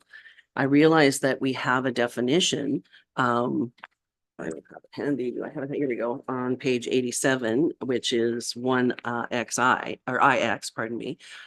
It does define exactly as you had mentioned. However, when we go further in to this document, we are specifying all complaints shall be forwarded to the Reeve to be forwarded to the investigator designated by council. So again, when I go down to D, on receipt of a complaint, the complaint shall be provided to the investigator and the investigator will complete an initial assessment. And in that case, the investigator is council. Okay. But why would we be specifying to the in 17.1B forwarded to the investigator designated by council? Because I think I mean- council has designated itself the investigator. though, Right. Like I. So I'm this not is sure what's that- causing issue. The words in 17.1B is mentioning designated by council. That's what's, we're specifying it there. If that's the case, then we need to remove to the investigator, we need to remove in 17.1B designated by council. And leave 17.1D as it sits, but it's causing some confusion. So you think we should remove the 3 words on the second line designated by council? Right, in 17.1B, if that would satisfy, then that would satisfy 17.1D. Counselor Mins, is that the amendment you want to make? Perfect. I'm good with that amendment because it just, to me, it just it clarifies that council's the investigator Right. at that point in time. Right. So then we can remove the amendment request for 17D. Okay, that's on the floor, so you should just recommend we defeat it. So we'll split that one. Thank because It's you. 2 distinct propositions. If that would be satisfactory to you, that we can make that work. So Counselor Mins has moved that under 17.1B, the words in the second line designated by council be deleted. Is there any further discussion on that? Seeing none on the question, if you're ready for the question, then on the question of the adoption of the motion to delete the words of the designated by council from 17.1B, all those in favor? Opposed? 3, so we are 6 and 3. And the amendment is, that amendment is adopted. The the first amendment was in 2 parts that are distinct. There was the request to delete the words on receipt of a complaint and add once an investigator is designated by council at the beginning of 17.1D. The mover has spoken against that. Is there any further discussion on that one? Councillor Hall, this is your opportunity to say you don't want that. Yes, like the amendment that was just made satisfies 17D now to be left as is. I'd also Yeah, speak only against that that second. amendment around 17.1D. Any further discussion? On the question of the adoption of part of the amendment to delete the words on receipt of complaint and add once investigator is designated by council, all those in favor? Opposed? Count is 0 and 9, and that portion is defeated. On the residual portion of that amendment, under 17.1C, discussion around adding the words upon its receipt after the word shall. Is there any further discussion? I'm going to speak against that motion, that amendment, because specifically it contradicts the later part of that paragraph. When there is a complaint is received, the member or members concerned are already it already defines how they get a copy of that complaint, and that's if an investigation proceeds, not if it doesn't. And so I think it creates an internal conflict in part C, and we should reject that. Is there further discussion? Councillor Holland, well, okay, you moved it, so is there any discussion? Councillor Holland, final word. Thank you. So for clarity, you're saying that if there isn't an investigation, the complaint just goes to the REIB and then it goes to council. Goes to council. I mean, the way this is worded, it goes to council. And it's dispensed with as if an investigation proceeds. The way it's worded, it looks like the member concerned receives a copy. And if there's no investigation, they don't. They see it as a council. Yep. They see it in council. Still see it.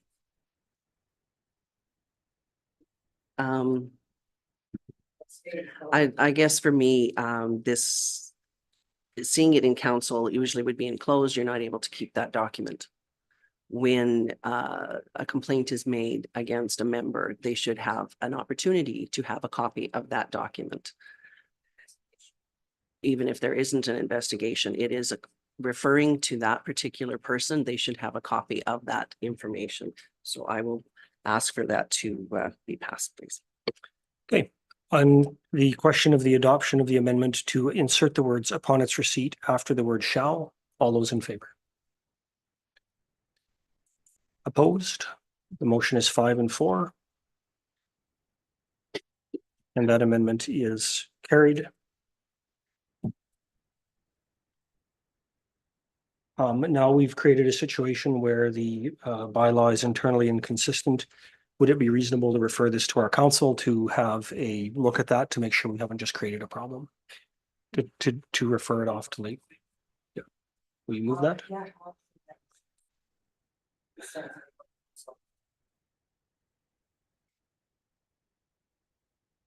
Councillor Kapitanek has made a motion to refer this to legal counsel to table it, to refer it. So I think it's to refer to legal counsel to look at the effect of that amendment. Motion to refer is a non-debatable motion. All those in favor? Opposed? The count is 6 and 3, and this is referred to legal counsel too. And the other motion on the floor remains on the floor for a future meeting.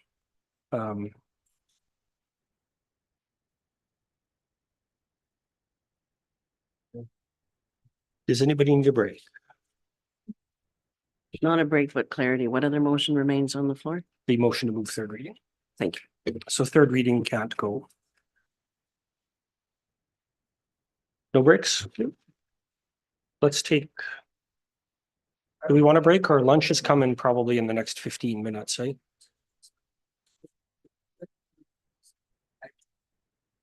When we get there, we're a long way from that on the agenda. Okay. Can I get us back to one discussion? Item number 7.4 is procedural bylaw. Is anyone willing to move first reading? Councillor Holland? Actually, I'd like to make a motion rather than give first reading. Okay. I would like to make a motion to direct administration to draft a committee of the whole meeting policy under internal council operations, similar to policy 8105 of a Budget and Finance Committee and 8120 Policy Slow Review down. Committee. Sorry. Can you start at the beginning and say it again? Sure.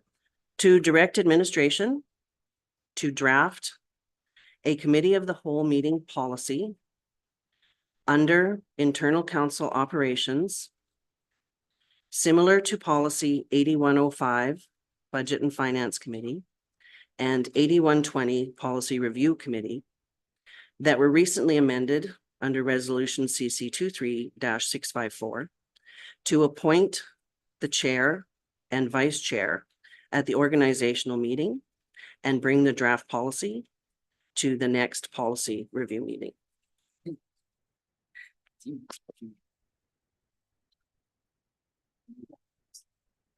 Sorry, take this. Do you want this?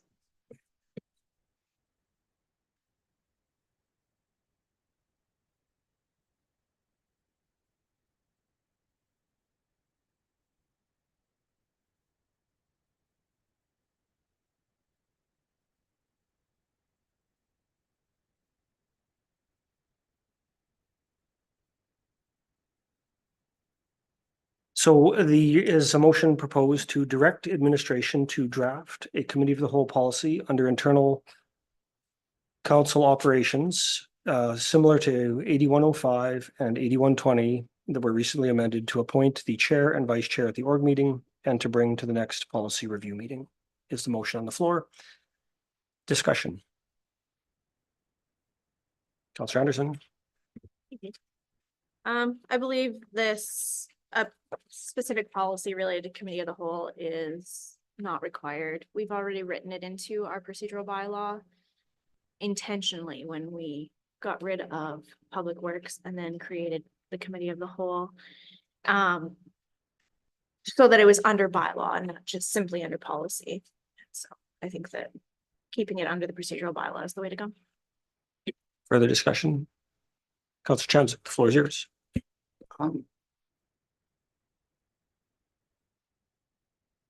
My concern is when I look at this is when we talk about our democratic right to be able to vote.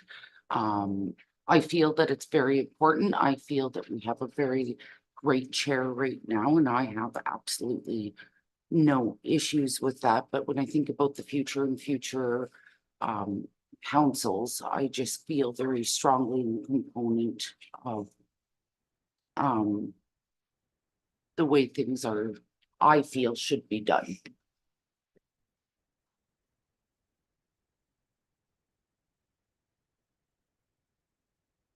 Further discussion, Councillor Cromwell, your hands on the mic. Just reading the procedural bylaw, page number 4, point number 6, there's nothing written in the procedural bylaw about the selection of chair. So I believe that what Councillor Holland is proposing is a wonderful solution. For clarity, there's an amendment in front of you to the procedural bylaw. That was the recommended motion by administration. Other comments? Councillor Holland, you've moved it. You're last.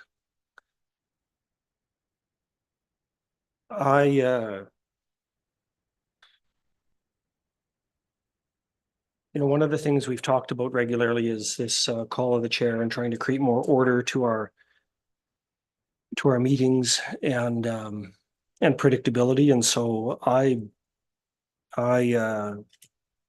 think I would speak in opposition to the proposed motion in favor of the draft bylaw, because I think it creates a clarity around the timing of the meetings and streamlines our operations to something that's predictable for both administration, our council, and future councils.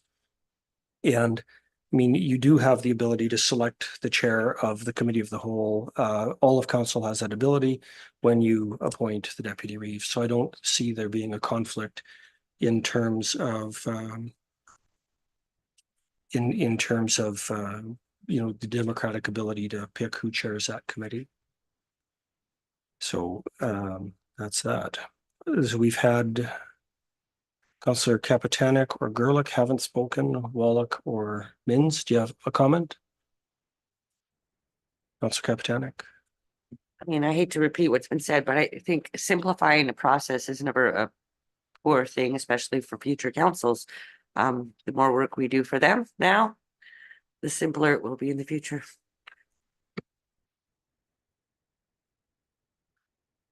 Council Mins, Council Wallach. No comments. Council Mins, floor is yours. I guess, yeah, simplifying the process, whether you vote people in or you vote 'em- or it gets put in writing, it's simple. Both ways are simple. It's not a big thing. I guess through the chair to Councillor Anderson, are you talking about the 6.6 being wrote in? Cause I don't remember I don't know how the Public Works meetings used to be, whether it was their Deputy Reeve and Reeve or how it was. It was voted just at the. It was voted just like the rest. So what you're discussing is the bullet point on, or the red line on 6.6, just the meeting dates. Leaving it as is.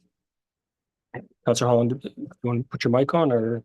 I understand that Councillor Anderson meant that she would like to leave agenda item on agenda item 7.4, 6.2 as it was recommended by administration in red, that the Deputy Reeve will chair Committee of the Whole. Is that accurate? But we're talking specifically about the motion proposed, not about the draft bylaw that's in front of us. So the motion in front of us is to create a new policy to govern Committee of the Whole that somehow would work in conjunction with a Committee of the Whole that's already baked into the bylaw. Like but it was reflected to Public Works.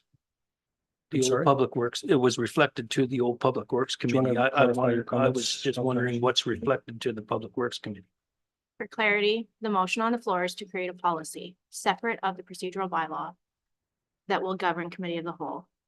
Previously, council amended our procedural bylaw to add a section 6.0, Committee of the Whole, to govern that committee. I believe that keeping the section in the procedural bylaw is more appropriate than creating a policy to govern Committee of the Whole. Okay, so we got nothing reflecting Public Works. Okay, perfect. That's where I was going. You had mentioned Public Works. And I was wondering where Public Works Committee was even in here, but Councillor Holland, we've been around once. Do you want to go a final word? Like, Yes, please. I don't know that this is that complicated to go twice. Unless, Well, it is a little bit disturbing to me that we have council committees that are, we appoint the chair and the vice chair for our other council committees. Why we would all of a sudden not do the same for the chair committee. So I was, looking in different policies. And of course, we already have the policies that exist for budget and finance, which is a council committee. We have this policy that exists for policy review, which is a council committee, that it would make sense that the Committee of the Whole have also its own policy for consistency. We mention in this procedural bylaw other organizational meetings. We mention all of those things as well. So it's not just strictly for the Committee of the Whole. We also have a policy that I can't say it any better than what it says in the policy. The county also recognizes that the membership, and I would add positions on boards and committees, should not be dominated by any individuals, nor should people be tasked with serving for long periods of time. And so I am wholeheartedly think that we need consistency here for all council committees. We do need to protect our democratic rights in deciding who is going to chair and vice chair those committees. And I think we've made it very clear in previous policies that the county also recognizes that. on the question, so Councillor Holland has had the final word as the mover of the motion on the question of the adoption. Sorry, CAO, do you want to speak to this before I call? Mr. Chair, I'd be happy to. Essentially, this amendment I'm recommending, and you don't have to go with it, but it's really based on, as you will learn from me, I base it on how the rest of the counties try to operate in the province, and I copy a lot of their processes. this is consistent with how a lot of other counties do it. And so we've only included one example, and that was page 110 and 111. That's from the Nehill County procedural bylaw. I guess I could bring back a bunch more that show this is kind of usual. And the other thing that's kind of usual is when people started bringing in committee of the whole, they did away with the other committees. And they're trying to capture the work that other committees were done as one committee of council instead of having additional separate committees. And it was 6 of one, half a dozen of the other. You're still doing the same amount of work, but you're doing it at a committee of the whole meeting instead of budget, finance, and policy review. I know that's not the case here. You like your separate committees as well. That's why you probably need a separate policy for those committees. I would encourage you over time to look at whether or not we need those committees, or whether or not we can just do with 2 council meetings and a committee of the whole meeting. But that's a separate issue that I'll bring back to you in the future. But this is based on what is normal in many other places. That's all. And it doesn't need to be what we do here. That's why we recommended it. So the motion was to direct administration to draft a committee of the whole policy to, I think the reference is to be housed under internal council operations section of the storage, similar to policies 8105 for budget and finance and 8120 that were recently amended, that specifically to appoint the chair and the vice chair at the organizational meeting, and to bring this to the next policy review meeting. Does everybody understand that motion? CAO, do you want to? Mr. Chairman, I don't believe you can have a policy that overrides what your bylaw says. So you have a bylaw that deals with council and committee of the whole. The place for such an amendment, if you wanted to have the election, would be, I believe it would be in the procedural bylaw. If you want us to get a legal interpretation of that, I'm happy to, but I don't believe a policy can direct otherwise what a bylaw should be directing if it's referenced in the bylaw. So Councillor, we are circled once on this with having given Councillor Holland the last word. Is there any objection at the table to going around one more time before we call the question, given that there seems to be some? Is there any objection at the table to going around again? Okay, so there is objection. So in terms of circling,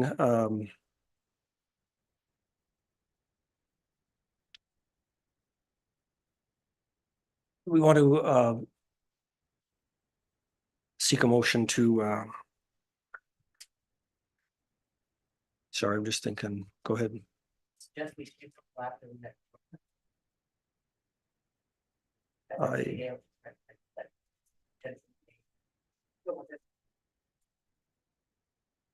Yep, if you want to make a motion to table it. Councillor. Sorry, I should have my microphone on. Councillor Kapitanek has made a motion to table this, or to refer this to Legal counsel. legal counsel to answer the questions on process. On the question of the adoption of the motion to refer this to legal counsel to address the questions of process, all those in favor? 2, 4, sorry, 6, 7, opposed. Okay, the count is 7 and 2, and the motion that is referred to legal counsel. No, that's the motion as proposed. Is there anything else you want to deal with this? Are we moving on? Councillor Kapitanek?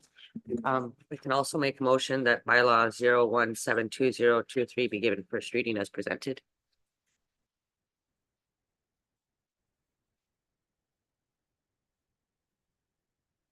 That motion was not made. Yep, and we're tabling we've tabled whether a motion can override the bylaw. We can put first reading on the table. I don't see why that would be a problem. Does anybody else?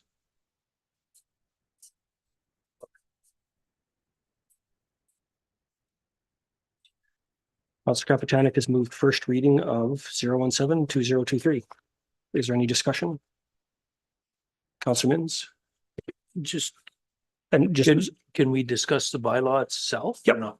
Yeah, absolutely, that's why, it's on the table for a discussion. okay, And I so, think it doesn't conflict in that we had a motion to do something. We've sent that to legal to Right. see, is that okay? That doesn't prohibit us from making a decision around the bylaw that's sitting here. So the floor is yours. so through the chair to the CAO, 6.6. Meetings will be scheduled on the third Tuesday of every month. Is that recommended by admin for a meeting every month? Or would you rather see every 2 months, or what's your recommendation on that? Mr. Chair, it's only what I'm used to, so and used to in several municipalities. I'm used to there not being committee meetings, but a regularly scheduled committee of the whole. So I'm used to there being always 2 council meetings and 1 committee of the whole every month, but maybe less committee meetings.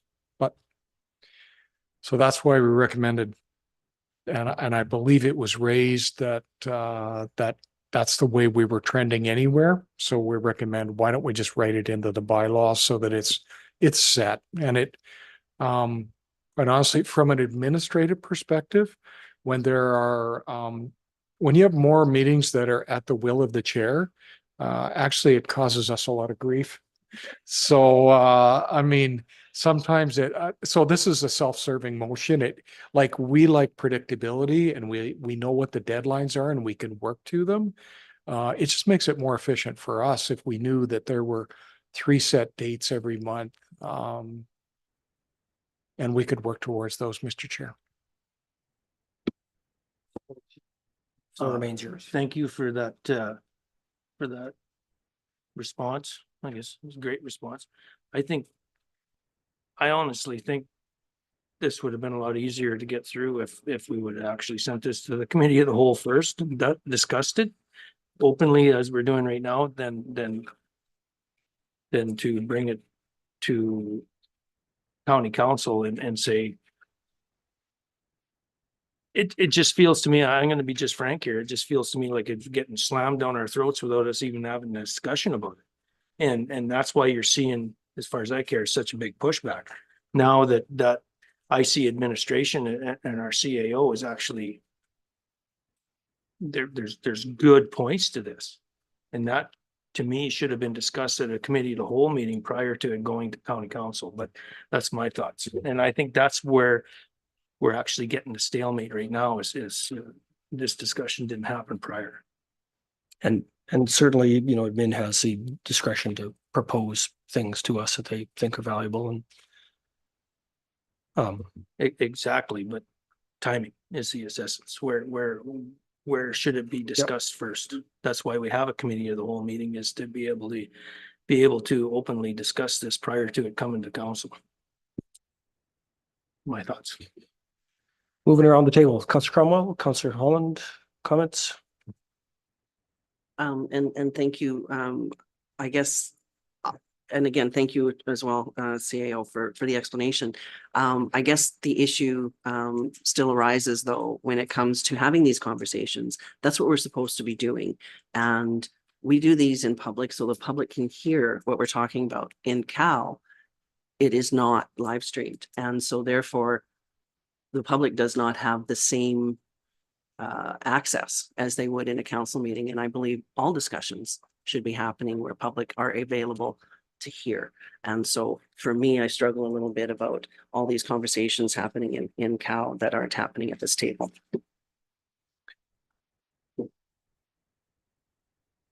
Councillor Cromwell, floor is yours. Thank you, Chair. As we have decided to send that to legal, would it maybe be appropriate to give 1 or 2 changes or drafts to legal? What would be more appropriate? I very much agree that I think we can keep the committee of the whole under the procedural bylaw, but that we can add in the lines about the election of chair and vice chair at our organizational meeting, and have the 6.6 with the finite date for that meeting going forward each month without having to do a separate policy.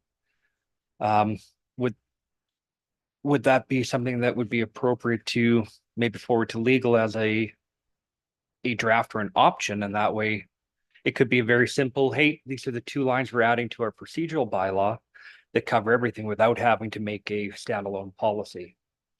I mean, maybe the CIO maybe would be a better position to speak to this, but if you felt so motivated, it would not be unreasonable for you to propose an amendment to 6.2 that that just reads the election of chair and vice chair will occur at the organizational meeting. I believe I'm making that amendment and adding 6.6 as in our package. Okay, you don't have to add 6.6, because we're talking about the bylaw as presented to us. So we're just amending the presentation of 6.2. Like 6.6 already in there, so you don't need to do anything. We're voting on the document in front of us. Okay, can we So what I think your intention was to amend 6.2 to change the language to appoint the chair and vice chair at the organizational meeting. correct?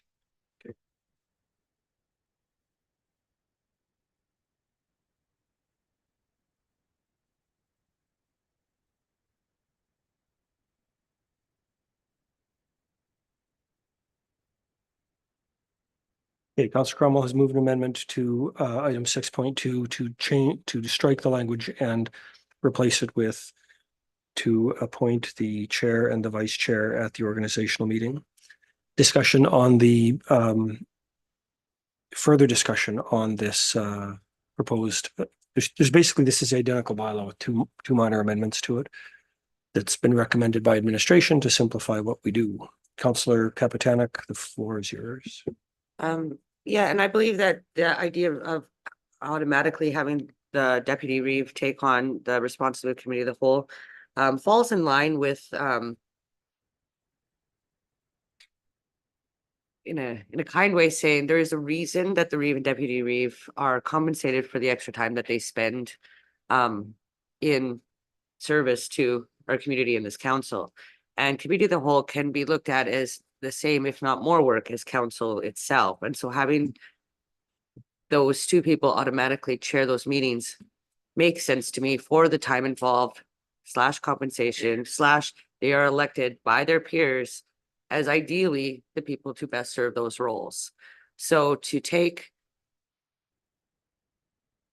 away the respect of their election by saying that we need to re-elect them or someone else for chairing 2 of the most important meetings. If you're going to talk committee of the whole, would you not just assume then you would have to elect someone to chair council? It would only make sense.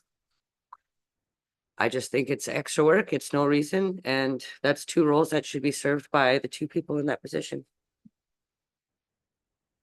Further comments? Councillor Holland? Thank you. I just want to clarify, this isn't about disrespect at all. It's more about giving everyone an opportunity in these positions to expand their skills and to provide consistency with the rest of how we do the rest of our voting. So nothing to do with any disrespect whatsoever. It's more to do with everybody having an opportunity to expand their skill. Councillor Wallach. And I would agree, having a deputy reeve chair a significant meeting is a great opportunity then for them to learn how to chair a council meeting. This is we all have options to be part of committees and chair different committees if we want to.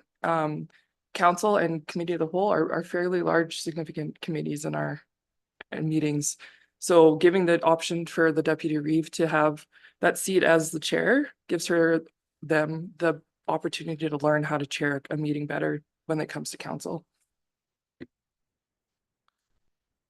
Councillor Gerlich, you haven't spoken. Do you have any comments or wisdom you want to share?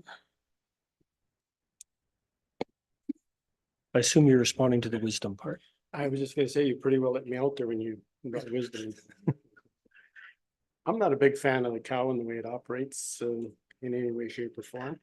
And in a lot of jurisdictions, like the role of deputy reeve rotates on an annual basis so that people get exposure, a number of people get exposure to it.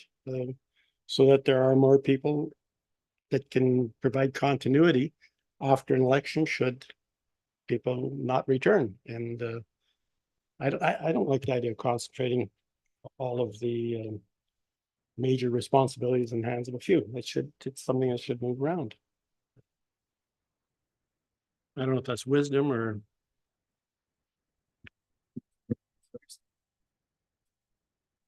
Who do we not have? Councillor Mins, do you want to speak to the amendment? I will mirror Councillor Chamzik.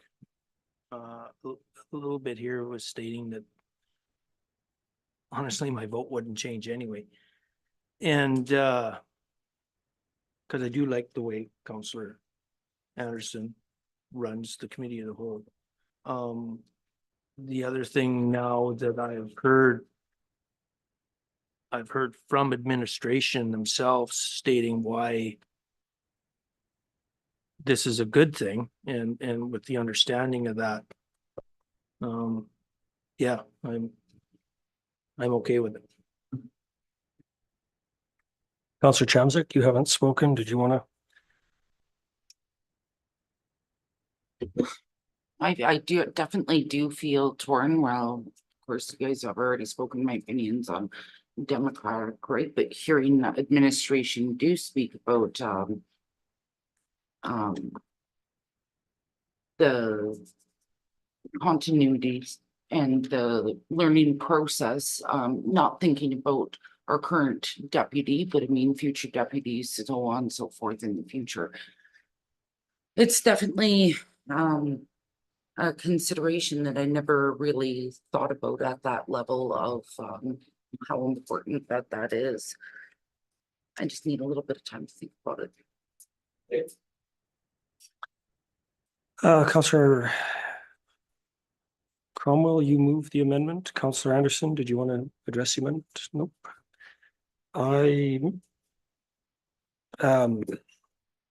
Then in speaking to it, I would administration has made recommendations to us about sort of more normalizing. I am of the view we don't need a made in Athabasca County solution for every single thing we do. I think sometimes we don't serve ourselves well by overcomplicating.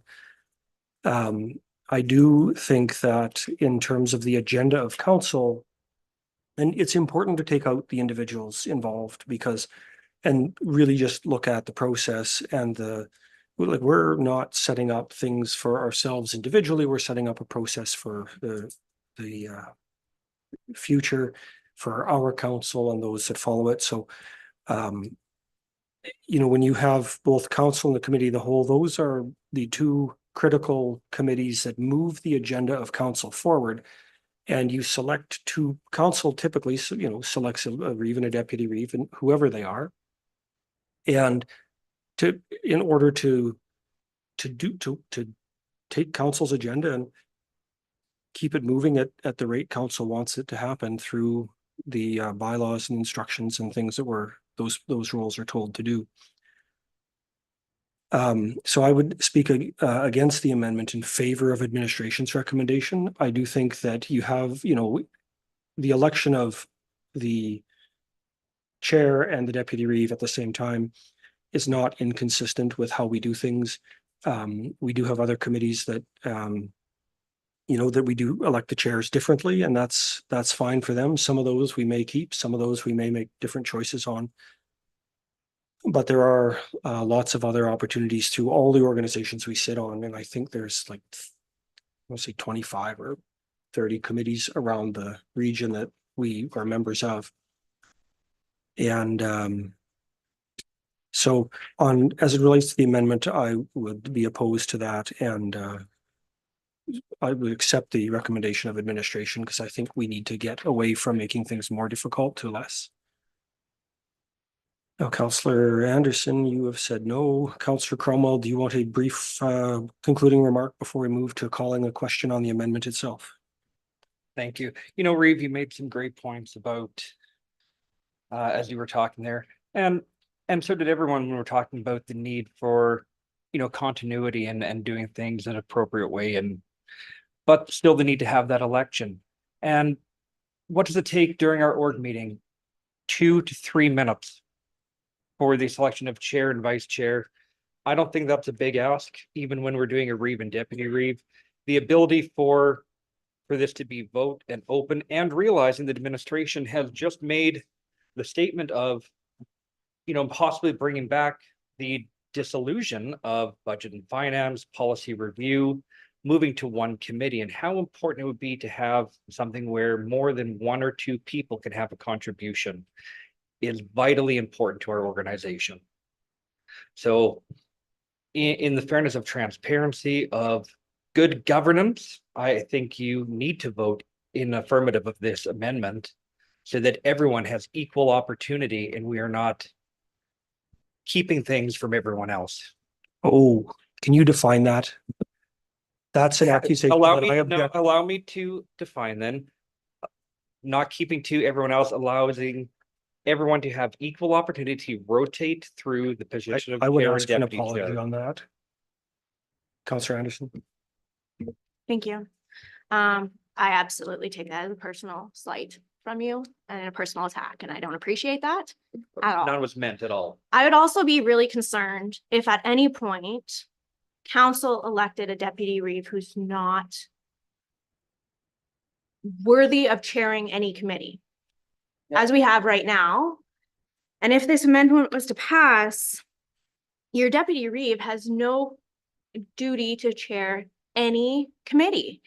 And for somebody to not be responsible for chairing any committee and then have to step into chairing a council meeting role, I can't ever imagine that being a really efficient way to run council. And I agree that people need to gain experience through chairing different committees, but you also have to respect the role of deputy Reeve, regardless of who's sitting there, and just hope that that person is really pursuing that professional development opportunity, because one day they could be leaned on to chair council. And I also, I don't know how you really steer the meeting too much as the chair. I find that when you're chairing a meeting, you almost get less say.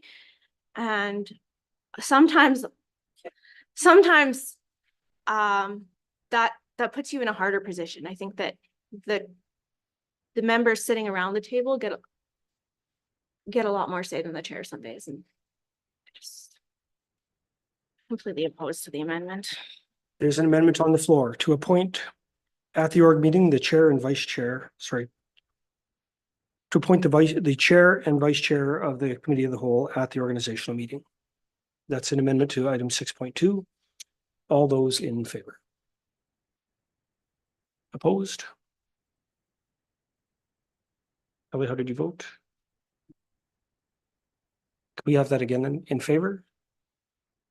Okay, opposed. So it is 4 and 5, and the amendment is defeated. Sorry, I didn't count my own vote. I was thinking this doesn't work.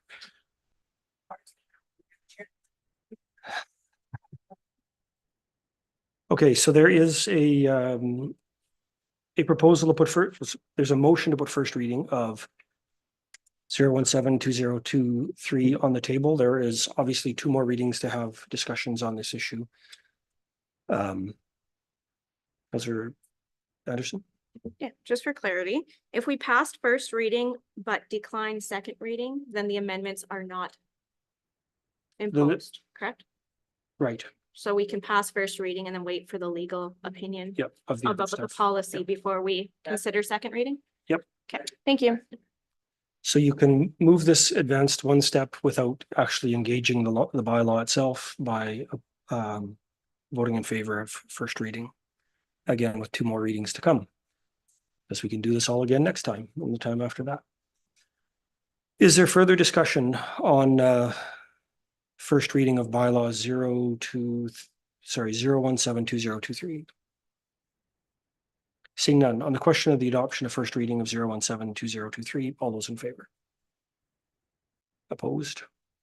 5, the count is 5 and 4 and sorry, 6 and 3, and the bylaw is, first reading is carried.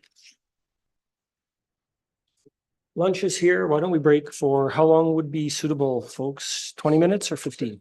6 minutes. Can we be back at 25 after the roll? That's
reconvene.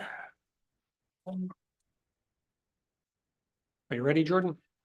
It's 12:25. I'd like to reconvene the December 12th council meeting. The next item of business is 7.5. It's a borrowing bylaw. This one is an annual procedural requirement. Is there anybody willing to move first reading? Counselor Holland? Yes, first reading, please. And I've got a whole bunch of amendments. No, I'm kidding.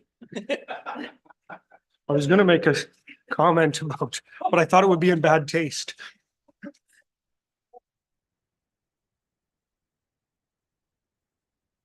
Thank you for that smile. Counselor Holland has moved first reading of item 7.5 procedural bylaw 012024. Is there any discussion?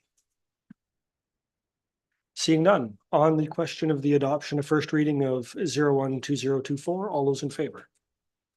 The motion is adopted 9-0. We'll count Counselor Gerlich as being in the doorway when that happened. Opposed? Perfect.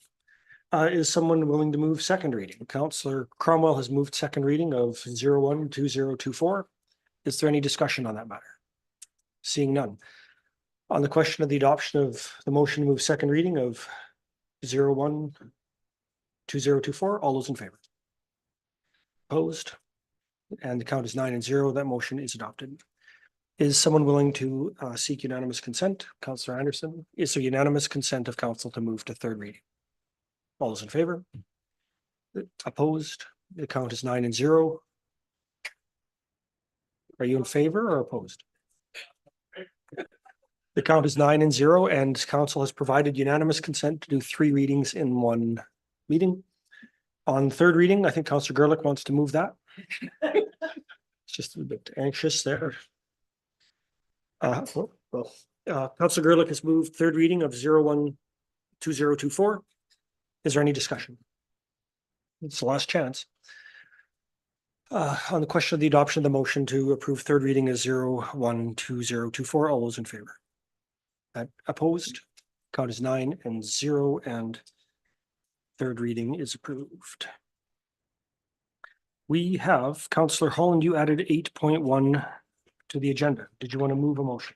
Yes, I would like to split the recommended, Do you want to move the motion first? yes, I would like to move that we split the recommendation into 4. Okay, you'd like to move the motion first and then ask to split the question. We'll do I that would like to move as recommended. and split it. Okay.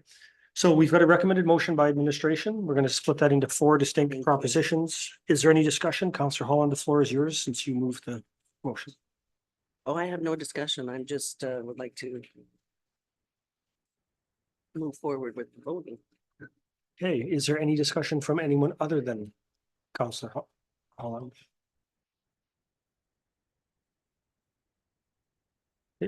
So on the, let's look at the order. Sorry, give me a second.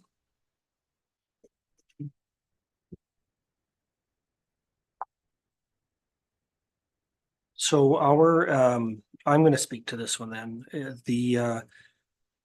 The recommendation is that council approve the annual requisition for the multiplex facility. I know from observations that the board has been working diligently to bring the increases in operational costs to a minimum and to reduce their expenses.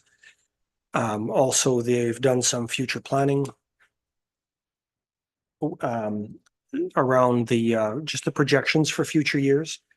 And so the projected increase is not in my opinion, it's a proven principle. It's not a guarantee of our approval or a commitment that we will absolutely approve a 5% increase next year. But it's something to give them some hope to within their budgets. The capital requisition for the multiplex is always handled separately, and that's quite a modest number relative to the list of needs there are. All of these are equally matched by the town, so we don't put in what the town doesn't equally match. And one of the discussions that I can share from the meetings I've sat through is, and I think this is a positive sign for the thinking and the maturity of the board, They are looking to work on capital projects that are multi-year in nature and to ask for fixed amounts every year. And to work out a reasonable number there so they can manage their capital budget within that to create predictability for the councils involved so that it's not giant one year and little the next. And as part of that, there's also a funding that was approved in the 2023 budget to go towards our contribution to a grant. It only makes sense that the multiplex be able to hold that in a restricted reserve in anticipation of the grant approval and get it off of our books since we committed to it in the 2023 year, and we should get it paid and held there. There's no shortage of capital requirements in a facility that big, and as a landlord of the facility, I think through the facility review that the CAO has mentioned previously, I think we'll find that we're eventually going to have some additional responsibilities to look after in terms of the landlord's maintenance on that building. So starting, I think, from the bottom up, is there further discussion? Sorry. I'm going to put an M beside Tracy. Councillor Holland, do you want a final word now? No, you're the final word, so. With regards to the last item, the county council approved the release of funds previously allocated for the solar PV capital project to the Athabasca Regional Multiplex, totaling $251,558.20 to be deposited in a restricted reserve held by the Athabasca Regional Multiplex Society. Through the chair to CAO, where are the funds currently sitting?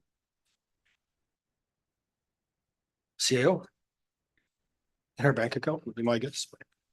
Yeah, the funds are sitting in our accounts, so typically they would complete the project and then invoice us either throughout the project or completion of the project, depending on the size, and we'd pay them once invoiced. So the funds are just sitting in our accounts.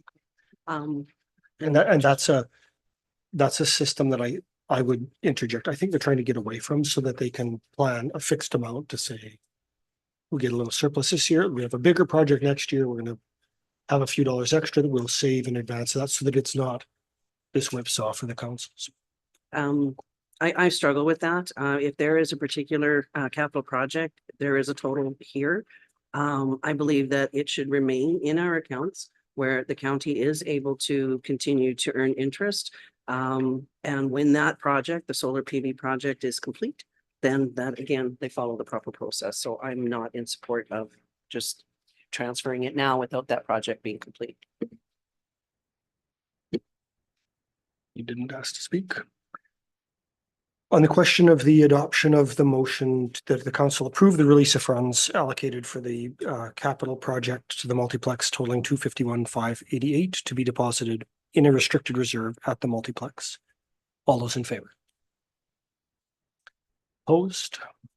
Count is 6 and 3, and the motion is adopted.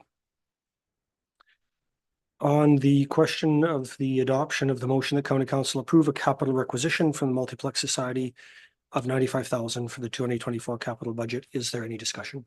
Councillor Anderson. Thank you. When dealing with the capital budget, we're trying really hard as the chair of the Multiplex Society.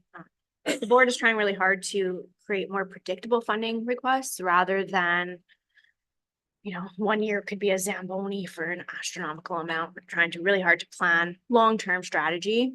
And that's why the release of the 251 will factor into that, because rather than asking for that 251 continuously every single year and us having to increase what we had on our books for our capital this year by another 251, again, to carry it forward, that's now off our books, and the planning long range is going to happen. So I really thank you very much for that, and look forward to continuing to Do you have comments on the current motion? push there so that the capital request is more predictable in nature. Other comments on the portion of the motion relating to the $95,000 capital request? I think, I'm going to again speak to that piece. One of the advantages for like, as we try to advance how we work as a council and as a municipality, our council has talked a lot about staying in your lane. And so I support certainly the idea that the society would make capital requests that are specific in number. And it's not council's role to get into the details of, we agree that this should be part of it or that should be part of it. It's to allocate them the equivalent of an allowance for capital repairs and maintenance that's based on good planning, but it's not up to council to micromanage. Do they, is it new doorknobs this year and new window panes the next, or whatever? It's up to the board of the multiplex to govern that organization appropriately. So I think this is a step forward in terms of good governance and sound management. Councillor Holland, you get the last word on that, but I'm going to ask the table if there's anybody else that wants to speak before you. Seeing not, you decline. On the question that of the adoption of the portion of the motion that council approve the capital requisition from the Athabasca Multiplex Society of 95,000 for the 2024 budget. All those in favor? Opposed is 9-0, and the motion is adopted. Were you that you're was up? 8-1, 8 Chair. and 1, you're up for both. Okay, 8-1, the motion's adopted. The next motion is that council approve in principle a 5% increase year over year to the Regional Multiplex Society requisition for the 25 to 27 draft operating budgets. Discussion. Councillor Minns, floor is yours. So this draft operating budget is in place, and they know how much they need the 5% year after year after year. I'm going to defer that to the chair. Thank you. A lot of the costs of operating the multiplex are very fixed, right? The power in the building and the water required and that kind of stuff. So we're taking strides like the solar PV project to hopefully reduce some of those costs so we won't see a 5% increase. But because the county asked for the longer term strategy, we're saying right now it's a 5% increase in theory to kind of cover the costs of the inflation on those fixed costs. We are hoping to reduce that so that it won't continue to escalate 5%. The numbers that we had reported on the solar PV project were significant savings to the energy efficiency of the building. And we're really hoping that the federal government will approve that grant any day now so that we can see that project completed and see those savings implemented. So then if we approve this, it's automatically going to come out at 5%? Or they're just draft budgets for planning purposes. oh, okay. I think council still remains the ultimate authority to, in my view, and the CAO or director can correct this, but annually we'll approve the requisitions that come from the Multiplex Society. But this is just to say, in principle, we would acknowledge that they're planning a modest increase, and we've asked, I think, the county has asked for a longer range plan from them, so they've done what we've asked. Okay, thank you. Mr. Holland, other comments before Councillor Holland speaks? Floor is yours. Thanks. I guess my concern here is anything to do with funding that we're looking at in principle. These numbers should be coming to us and then the decisions being made. So I'm figuring, I think this is just a little too much of an ask. Okay, on the question of the adoption of the motion that the county approve in principle an increase of 5% per year to the Regional Multiplex Society requisition for the 25 to 27 draft operating budgets. All those in favor? Opposed? And the count is 6-3, and that motion is adopted. The final motion here is that the County Council approve the requisition from the Athabasca Regional Multiplex Society of $940,000 for the 2024 operating budget. Is there any additional discussion on that item? Councillor Mintz, the floor is yours. That's split between the town and the county? That's or $940 each. That's $940 each? Yep.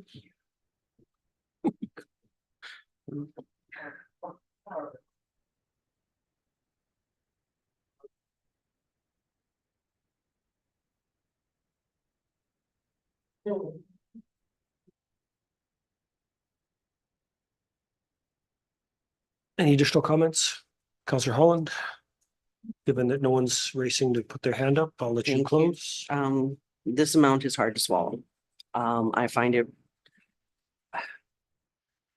I don't want to keep referring to how we handle our other services, but when they're not all handled the same way, I struggle with these amounts when we have other services that are an absolute necessity. So I'm opposed. On the question of the adoption of the motion that council approve the requisition from the Regional Multiplex Society of $940,000 for the 2024 operating budget, all those in favor? Opposed? The motion is adopted. The count is 6-3.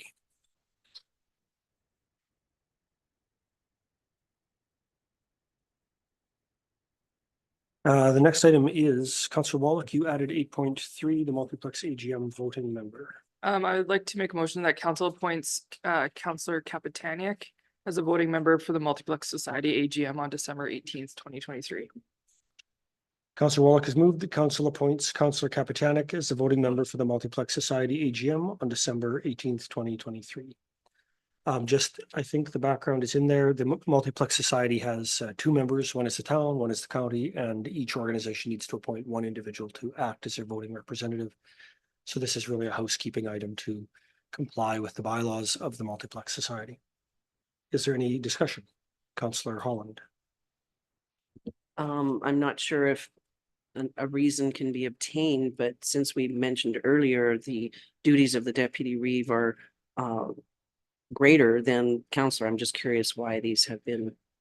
Well, Councillor Wallach is able to make a motion that she chooses, and I understand. So I was asking for the reasoning of it.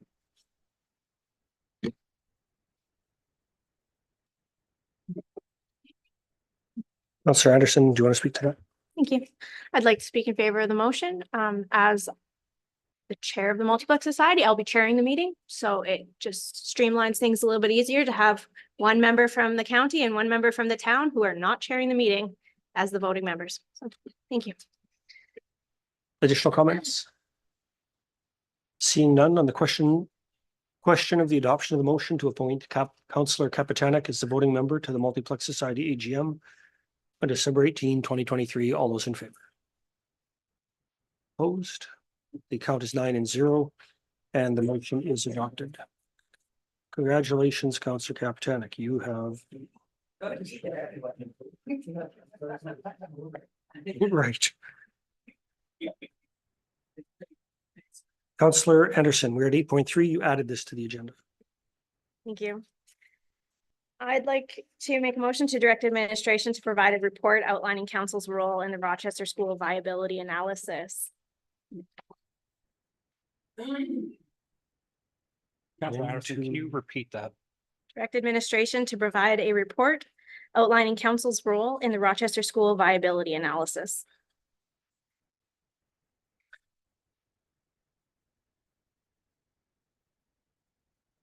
So Councillor Anderson has moved a motion to direct admin to provide a report to council outlining council's role in the Rochester School viability analysis. Sorry, I'm just gonna. Did you want to speak to it first and then we'll open the floor? So I understand that Aspen View originally discussed this viability analysis at their October meeting. Then they were a delegation to council on November 14th, and I don't recall any mention or request for us to provide input. And while I understand that they've asked for all stakeholders in general to provide input, I just want to make sure that we're not crossing a boundary here. And so I'd like administration just say, what part are we commenting on, or where is our role in this process? Other comments? Councillor Holland. Thank you.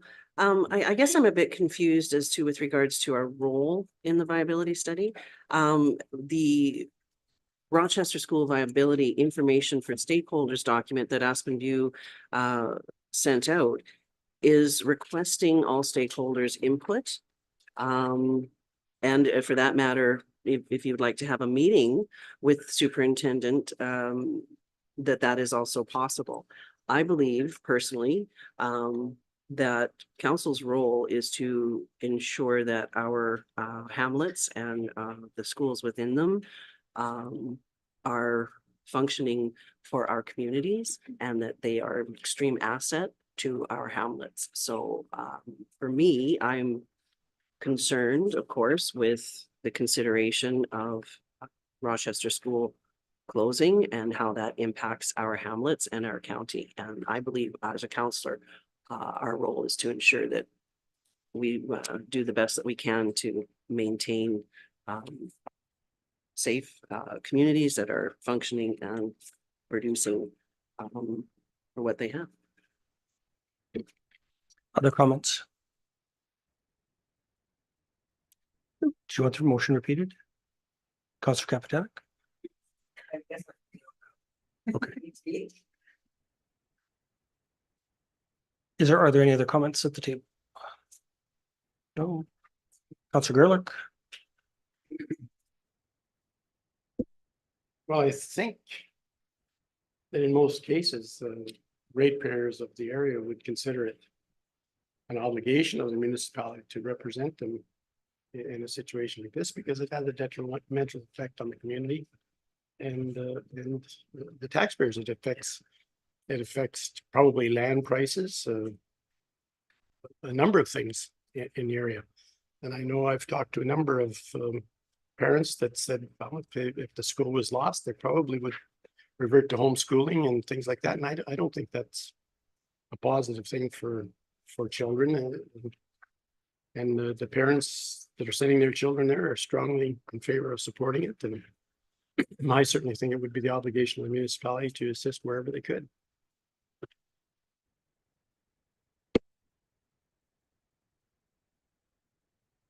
Other comments at the table? Councillor Minns, your hand is up. Yeah, I guess we're all in, there's not a counselor sitting around this table that isn't opposed to any school closing anywhere, probably in Alberta, and especially in county jurisdiction. And I think the school board knows that. We can send them a letter that says that, but if we meet with them, I guess, what are we going to be discussing? Because we want to support the Hamlet down there. We want to support it as part of the libraries. We want to support it, and that. But what are we going to discuss with the school side? Are we going to? That's the biggest thing. And I guess this report is asking that, right? What are we going to discuss? So but a letter to the school side or even the Reeve and walking over there saying, hey, we support the school not closing. I don't know where else we could go. Like we need to know what the discussion is going to be before we sit down and actually talk to them about anything. Because they have budgets and we have budgets, right? They don't tell us where to build roads, and because if they do, we're going to ask them for money, right? So that's all I want to say. But I very much support not closing the school.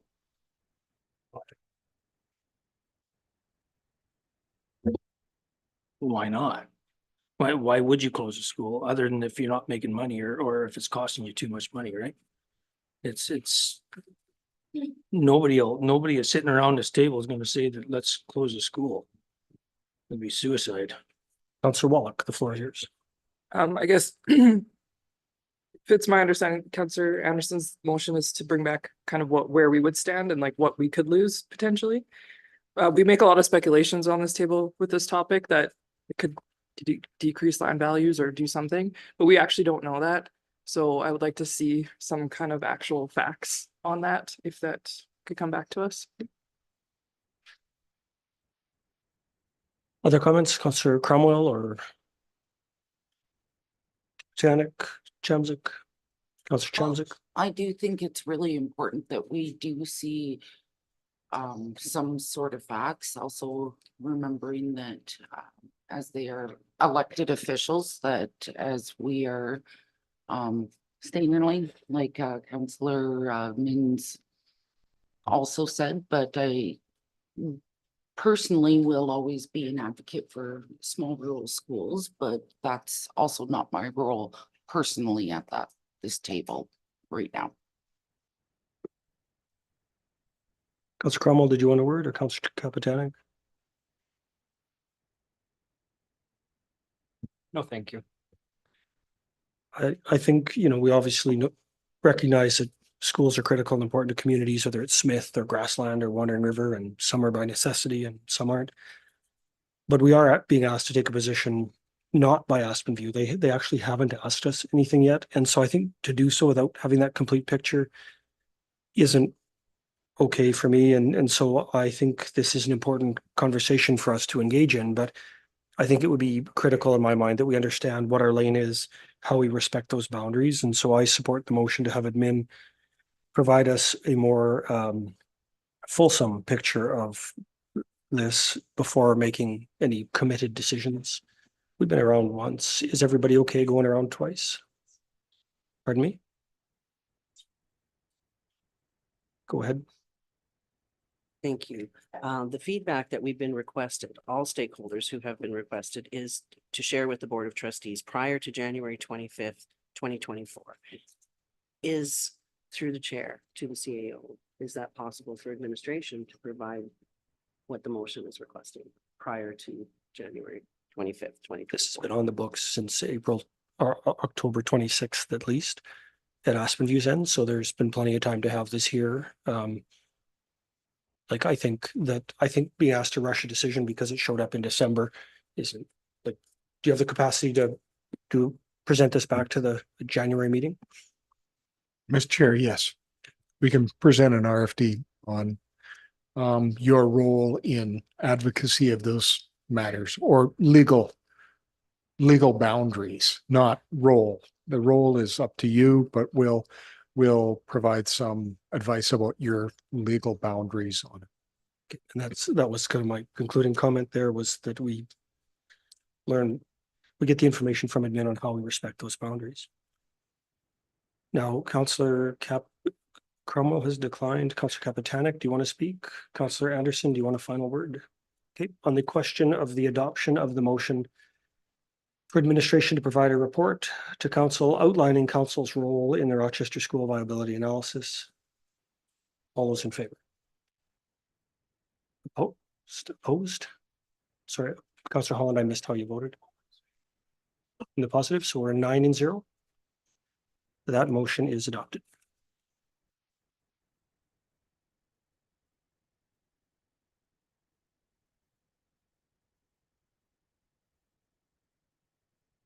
The next item of business is a handout. It is number 8.6, the operating and capital budgets. And that would make sense to offer the floor to the chair of the Budget and Finance Committee. I would like to move that we approve I would like to move that we approve the 2024 operating capital budgets and the 2025 to 28 operating capital plans as recommended by the Budget and Finance Committee. Councillor Kapitanek has made a recommendation to approve the 2024 operating and capital budgets and the 25 to 28 operating and capital plans as recommended by the Budget and Finance Committee. Open the floor for discussion. Do you want to say anything at the beginning? Yes. I would just like to say that this budget is an amazing document that shows a lot of teamwork between council, a lot of teamwork with administration, new directors, new people in place, all learning to work together very quickly on what is considered the most important job we will do as a whole organization every year. And I'm proud to be a part of it. And I really think that we have done our taxpayers a great service with this document. I feel that we have listened to the people and focused on our community and focused on future planning, and that not my children, but potentially some of your children will hopefully want to be in municipal politics and will be coming in to represent in this county, knowing that their councils of the past have planned for their future, and this is something that I feel shows that. So thank you, everyone, for your hard work. That is all I have to say. That sounds like a victory speech. CAO, the floor is yours. And Mr. Chairman, I'm just going to offer that there is at one point some questions about some changes we made in the budget relative to construction and reclamation. And that was actually going to be the purpose of 12.5. So if council wants to divert to 12.5 for some information about that at any time or right now, we'd be happy to brief you on that. I would look at the table. Is there anybody that would like that? Okay. Let's, Counselor Mins is going to make a motion to table this item. Why don't we, if we're going to go close, do all the closed session items and then come back? Since we're done, that will save time. To table this item until after the closed session and to move the closed session items to be right now. Is that okay with that? Yep.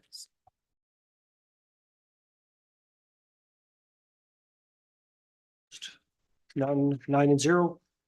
It's in order to take a motion in a closed session. Counselor.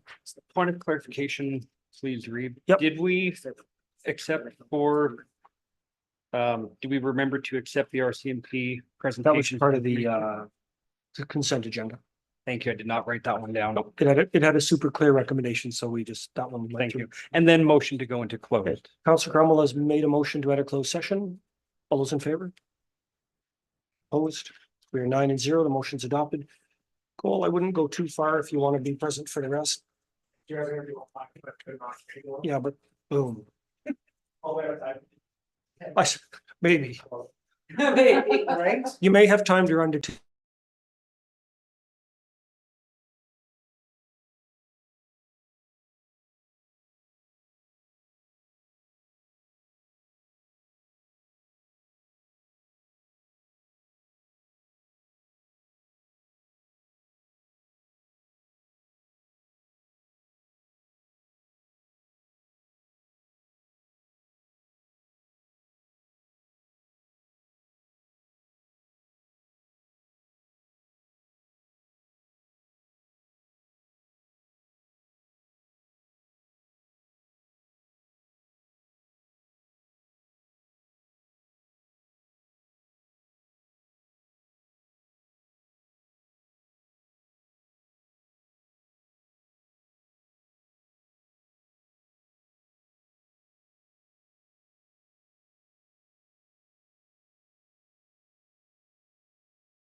I'm going to reconvene.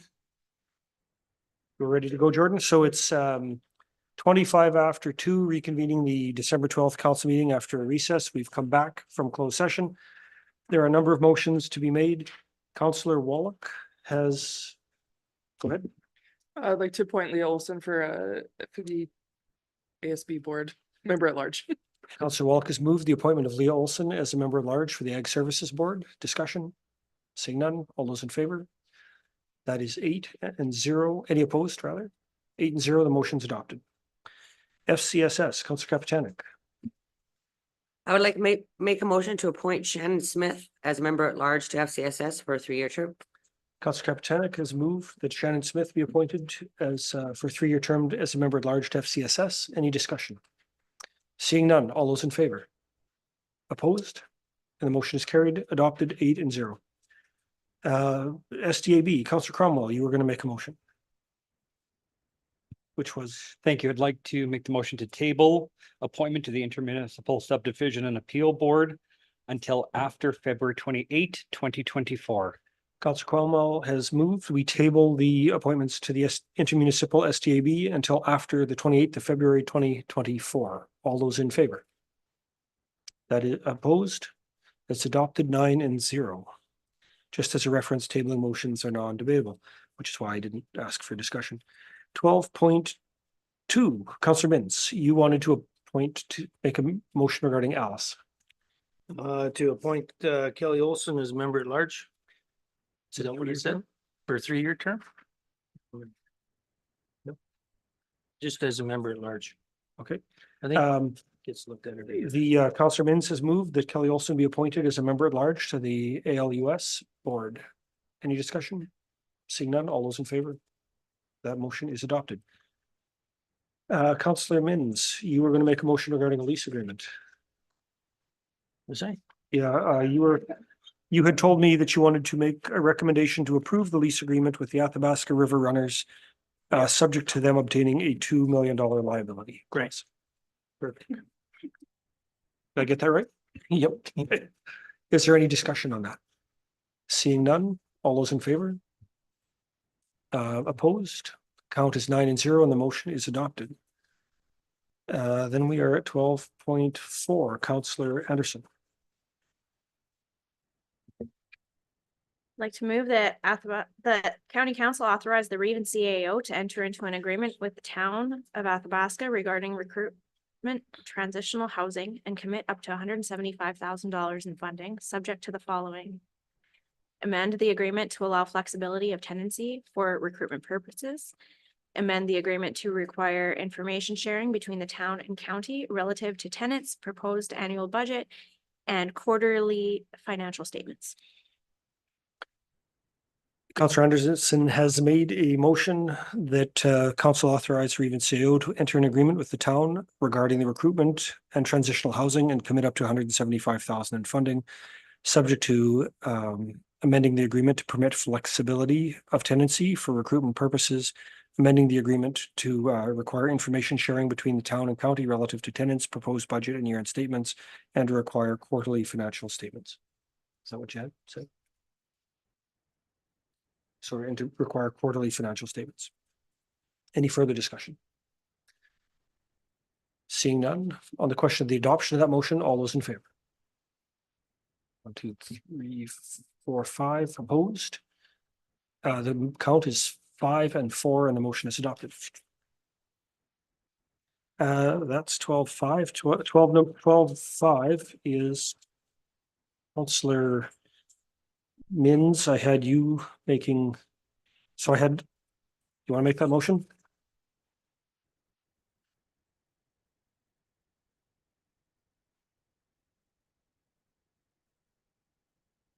Now, is there someone willing to move the motion we discussed? Councillor Anderson has moved that that council pause road construction for 1 year and reallocate to reallocate existing reserves in the amount of $1 million to pause road construction for 1 year and to reallocate $1 million in restricted reserves for road construction pending receipt of a construction plan.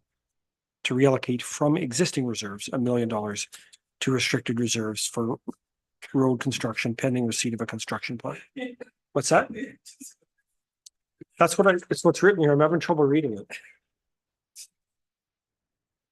To pause road construction for 1 year and to reallocate $1 million of existing reserves into a restricted reserve for road construction pending receipt of a construction plan for 2025. Don't ask me to repeat it too many times because it'll change. Is there any more discussion? Do we all kind of understand? Everybody clear where that's at? Yes. We'll have to listen to the recording maybe. On the question of the adoption of that motion, all those in favor? Opposed? 7 and 2, the motion is adopted. Is there, Councillor Chamzik, were you willing to move that council receive the report on gravel pit reclamation update for information? Councillor Chamzik has moved that we receive the report on the gravel pit reclamation update for information. Is there any further discussion? Seeing none, all those in favor? Opposed? 9 and 0, that motion is adopted. Now we are back to budget. Is there any further discussion? Okay, budget's the single most important policy decision of council. Is there anybody, we've got a motion from Councillor Kapitanek to approve the 2024 operating and capital budgets. Councillor Wallach, did you have a comment? Just on page 10, under the associated committee grants.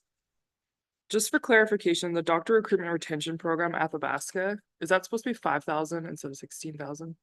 Yes, okay, thank you. Okay, so we're going to amend that number to 5,000. Is there any objection at the table to that? And Mr. Chair, the Boyle one's supposed to be 16. And the Just to Boyle one clarify. 16. That was the new number we got. So it was just lost in translation between myself and the director. So on note number 22, we're amending the that number to 5,000 and 16,000 for a total of 21,000. Just saved $7,000 right there. Well done. Further discussion.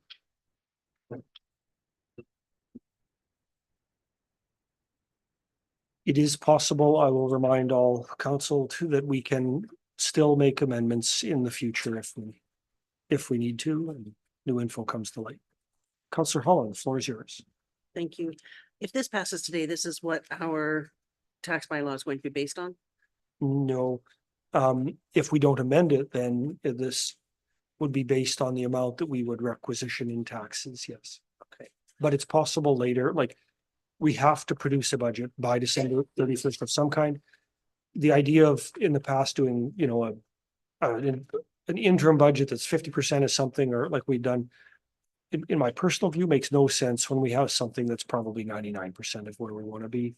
It's still reasonable that we would make additional adjustments in the early part of 2024. Okay. And then taxes, they'll end up with 2 bits. So even the numbers that the director shared with us, they're based on the assessment that was from 2022. And when we get the 2023 assessment, the percentages will change when that calculation is done. Yeah, so I guess where I'm sitting at this point in time, and it's just a comment more than anything, is I'm not prepared as I haven't had enough time to go through this as it was presented to us this morning. Yesterday, I felt rushed as well. I would feel more comfortable doing an interim a budget and then have a bit more time to review these documents. As mentioned, a quick error was corrected, et cetera, et cetera. So I would rather feel comfortable having more time. So that's just where I'm at. and remembering this can be considered an interim budget too. Other comments?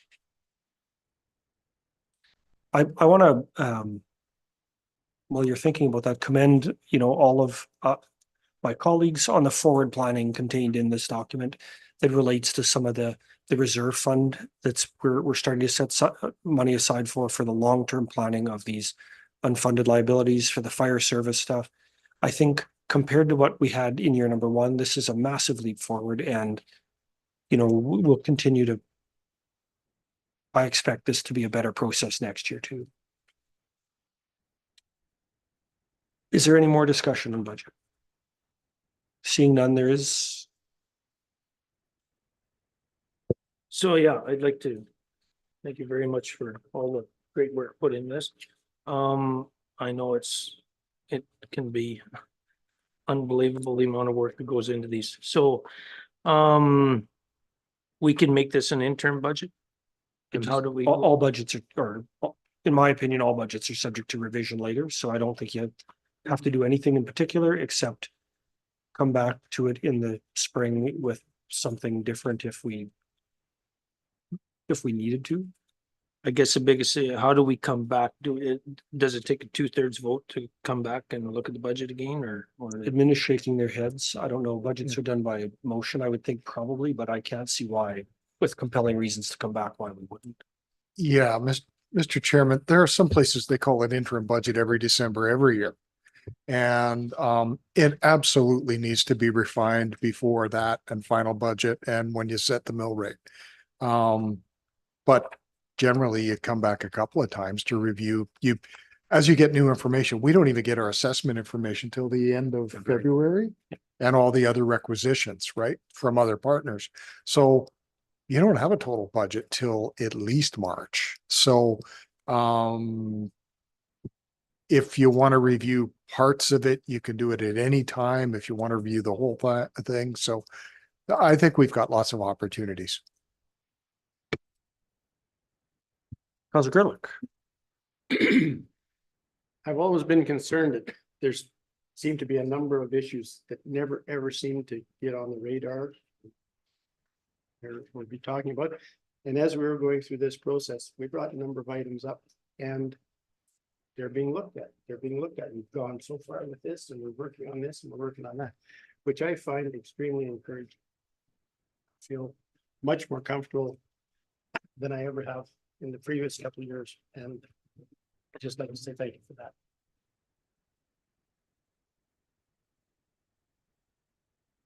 Okay, I think the discussion has reached its where it needs to be. On the question of the adoption of the motion to approve the 2024 operating and capital budgets and the 25 to 28 operating and capital plans as recommended by the Budget and Finance Committee, all those in favor? Opposed? So we are 8-1. You were in favor. 8-1 and the motion is adopted. Where does that leave us? Hungry, tired? I think that's at the request of Councillor Kapitanek. Why don't we come back at 1:45? That's like 8 minutes.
It is a quarter to 3, and I'd like to reconvene the county council meeting for December 12th of 2023. Thank you for council and admin for sitting through what's already been a longish day. The next item of business on our agenda is number 9.1, calendars. Let's just be efficient, and we're going to start at one end of the table and work our way around. Which end do we want to start at? Councilor Cromwell, are you ready? I am absolutely ready. You have the floor. I have nothing to add, and I'll make the motion to approve as amended once done. Okay, Councilor Gerlich? Okay. Okay, Councilor Kaptanik.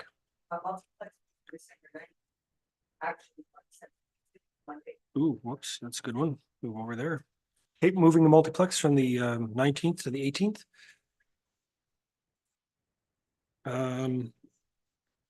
I had in January, I wanted to propose to council that we make the council meeting at 9:30 as normal, and we make MPC at a time after council. So pick something, 11 o'clock, 1 o'clock, and just have it deferred till council's over so that we don't run into hiccups like we did today. So talking about the 30th of January. So say council at 9:30 would be what I'm proposing to you, and MPC, let's say at 11. Pardon me? Let's do it at 11, and then, because I mean, the worst cases, we could actually pause the council meeting for 15 minutes while the chair whips through the MPC agenda. That works. Okay. I may have to confer with the members of the MPC. All right, other Councilor Wallach, anything to add? Since our last meeting, we called a county library meeting, which was yesterday, December 11th. And other than that, January 16th, Boyle Library at 7 p.m. Sorry, which was it? Boyle Library, January 16th. Okay, Councilor Holland. I'd like to propose a policy review either January 10th or January 17th. Since we had to adjourn early. I can't on the 17th. Can't on the 17th. That's or is that open house turning? Oops, sorry. One down. Does it work for everybody else? Or does the 10th work better? Well, I'm proposing on policy review after community transportation on the 10th, so 11 a.m. or the 17th, but Councilor Wallach can't make the 17th. 10th would be. Why don't we better. do 1 o'clock on the 10th? I'm sorry. Why don't we do 1 o'clock on the 10th, and then we don't need lunch? Sure, I'm sure I can find something to do in between that time. Or you're going to be busy all morning with transportation? Mr. Chair, I've got no problem with the 10th, but remember the policy requires us to get the agenda out 10 Yeah, that days might be- before. So that would be, and it's like not gonna happen. So as long as council knows we will not be meeting that policy of meeting the timeline, the 10th is fine, but you're not gonna get the Okay. What about the agenda. 31st? I'm sorry, the 31st? Sure, we could do that. too. Because that way we don't overtax admin during the holiday season, or I'm sure Sure. somebody would like to take some time off. 9:30.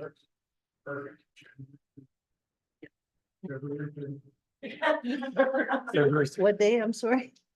Or on the 16th. Oh, yeah. She's gotta get. Okay, Evening. Councilor Mins, PD day on the 30th. I think I'm good. you, nothing to add. Okay, so the amendments we've made, library, Mr. Chair, Yep. got two that oh, you have, for you to think about. Okay. One was from for tri-council meeting. Okay. So we've got two dates that seem to work for Boyle and Athabasca. That's 29th or 31st of January. Okay. And then once we figured that out, we've got a request from Athabasca to see if they can council to council meeting. And it's right around that time too, so. We sent them some dates, as you will recall. They didn't work for them at all, so they sent 4 optional dates, but two of those conflict with the tri-council dates, so if there's either 29th or 31st work for this council for them, then we've got the other days to play with. Does everybody like if we're here for policy on the 31st, do we want the 31st? Tri-council? No, Boyle's hosting. Oh, that's a problem, because I'm gonna drive to Boyle, but that's okay, because we're usually done by 4 o'clock. We can. Try, 31st? we're agreeable to tri-council on the 31st? Oh, what? I don't drive them. I don't drive them home. I just drive them to school. They walk. Exactly. That way they can't say it's uphill both ways. Okay, tri-council on the 31st in Boyle. Thanks, Kelly, for that. I didn't know it was a PD day, but that's okay. I'm always surprised by those. And then the town wants a different day. Do you have one to propose? For Yeah, them? they propose, Mr. Chairman, either all January, 24th, 29th, or 30th, because the 31st is out. The 24th would be out because of ASB. Okay. I don't know, 2 days in a row.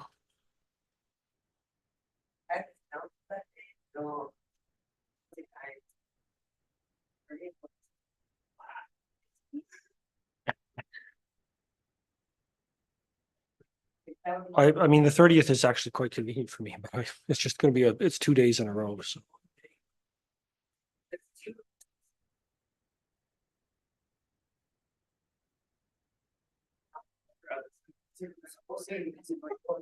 Not sure we'd have to figure it out.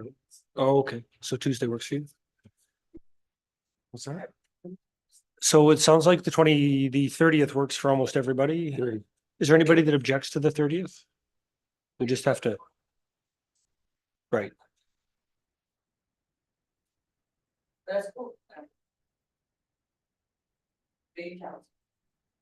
So we can, everybody's okay to tell the town the 30th works for them? For us, yeah. Yep.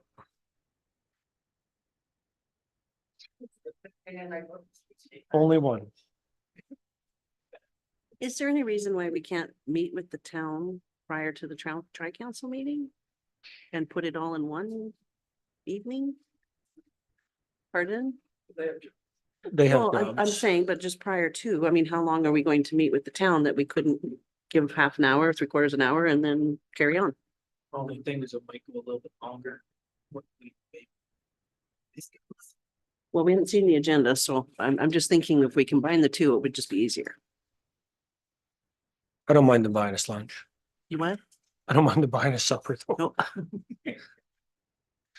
Do we have a time for? I think that's a reasonable idea. I would be nervous about trying to make it all fit. Because we got to get from here to Boyle and, Oh, we're going to Boyle. yeah, Oh, well, so are they. I think it'd be, So are they are too. I don't know, it's just an option. so Councillor Holland has suggested we try to pack them together. I don't know if anybody, I think the CAO, you got a comment? Yeah, just, why don't we hold the 30th as a placeholder, but let's just check back with the town, like some of the items that I think were gonna be the subject of discussion. I think we've kind of approved, so maybe there's no need to meet right now, so why don't I check? Save it as a placeholder and then we'll report back to you at the next council meeting, how's that? Would that satisfy everybody on the left and the right? Right and the left. 31st, is there a town that? Let's let Boyle tell us, but I don't know.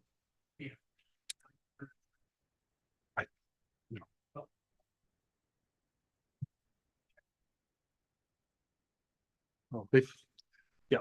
Nope, that wasn't specified, no time yet. No time yet, okay.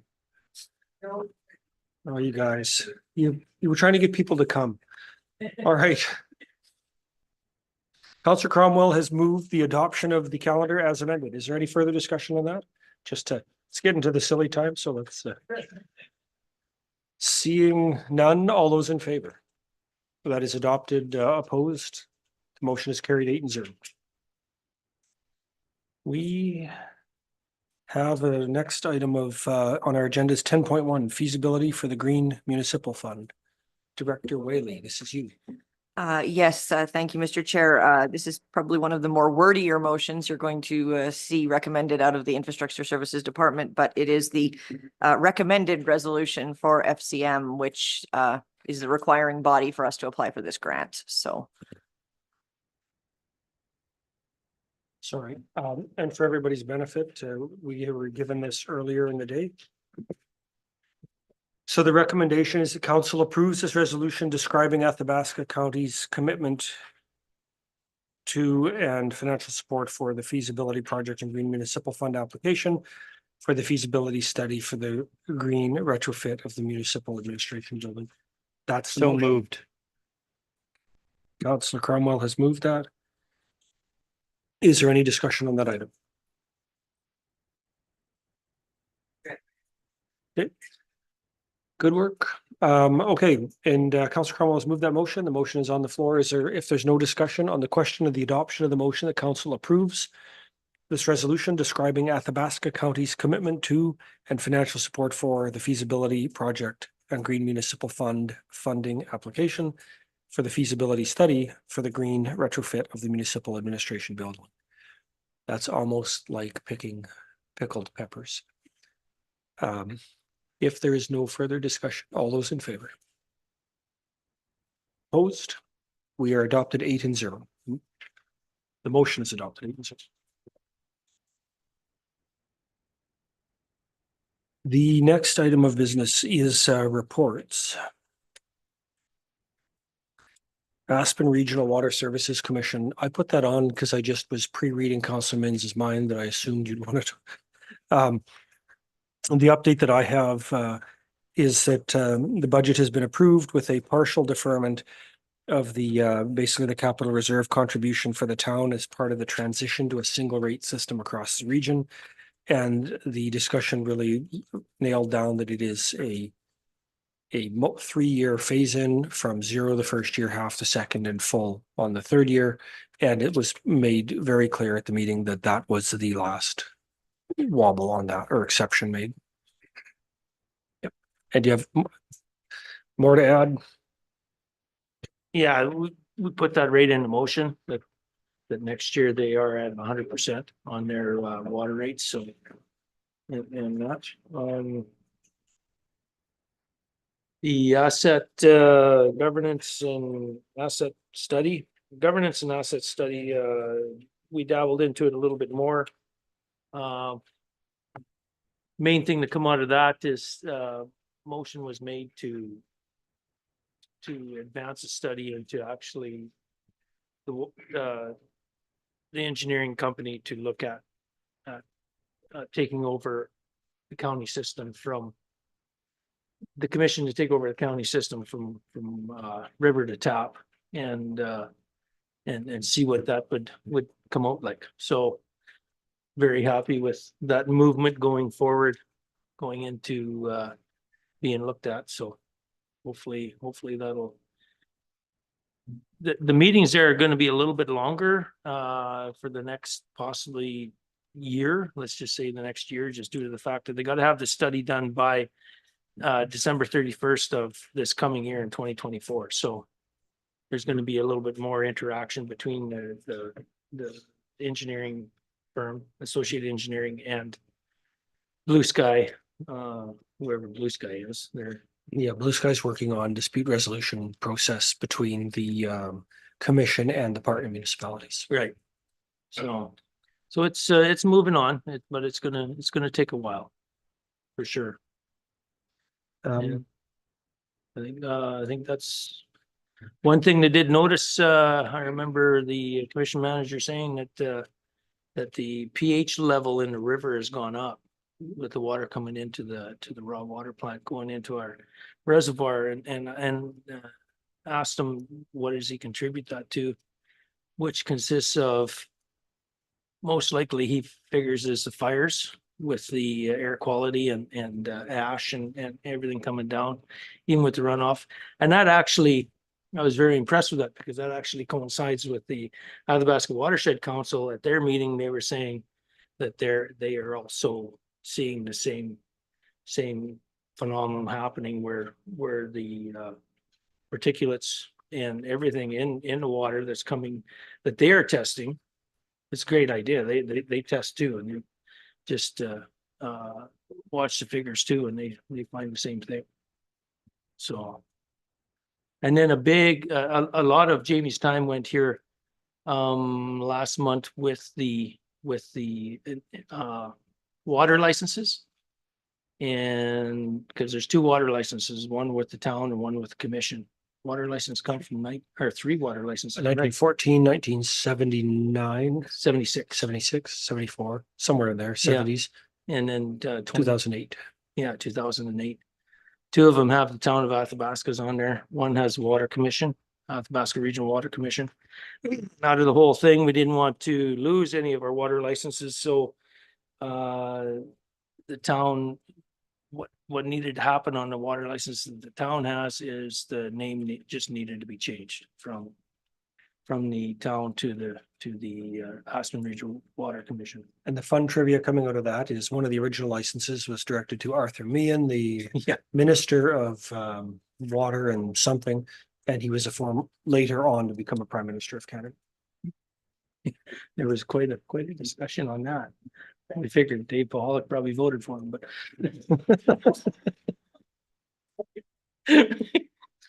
so a little bit of humor. So yeah, so that's everything's moving forward. Hopefully we might be having a meeting in the beginning of January, but that'll be the call of the chair, whether it's required or not, being January 2nd. Okay, Councillor Holland, you had put the minutes in from the Trails Committee. When I read them, I just had there was a note in there and you might have told us about this. So the question I had, because you said to me earlier, you'd kind of talked about this already, so I don't want to stretch council's patience on page 2 or page 140. This talks about a partnership with a pilot program for the Off-Highway Vehicle Association and the Snowmobile Association over 4 years. Is there opportunities in that for our region that were identified that I just have forgotten, or? Actually, yes, Linda Strong Watson, who is the executive director of Alberta TrailNet, is gathering information as it mentions. The non-motorized groups, the program that they've mentioned is for public lands. And that's one of the definitions I was looking for is, does the public lands include municipal owned lands or is it strictly crown land? And so there's more information coming, and I would imagine we'll be talking more about that come January. Thank you. Did you want to know about other grant opportunities? I mean, Yes, sir. only what you want to share. That's just when I read this, I had that question. Okay, there are. I said to you at the break about the 50,000, but I was Yeah. thinking about this number. Okay, well, there are other grant opportunities actually that we could be looking into, and you can find it on the Alberta TrailNet website. They list several grants, so everything from, of course, Trans-Canada Trail is your main one. But you can also look at the Alberta Culture and Tourism Community Funding, Community Facility Enhancement Program, Community Initiatives Program. There's, she mentions that other initiatives program, which is a community-based projects that fall outside the scope, enhanced capacity advancement program, the Alberta Culture and Tourism Heritage Museums, Alberta Sport Connection. There is, and it just keeps going on. Of course, it mentions STIP, Alberta Community Partnership, Alberta Municipal Affairs, Municipalities and Communities. So there's. You said that was on the TrailNet website? Alberta TrailNet website. Yeah, you betcha. Yeah, it's a really good resource for finding that information. Thank you. I didn't have any more unless other people have questions. Councilor Grill. Oh, well, I apologize. Sorry. No, I goofed up. Now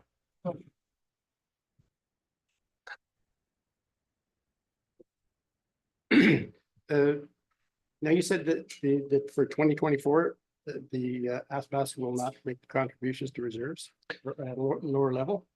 It's at a lower level. And the reason for that is? Well, it was just brought forward by the town to have it looked at. Last year, gave them a 1-year moratorium on on paying into reserves. And This is another one-year moratorium? no, we went to a half. So we went from 0 to 50% to 100%. They wanted 0, third. So we negotiated.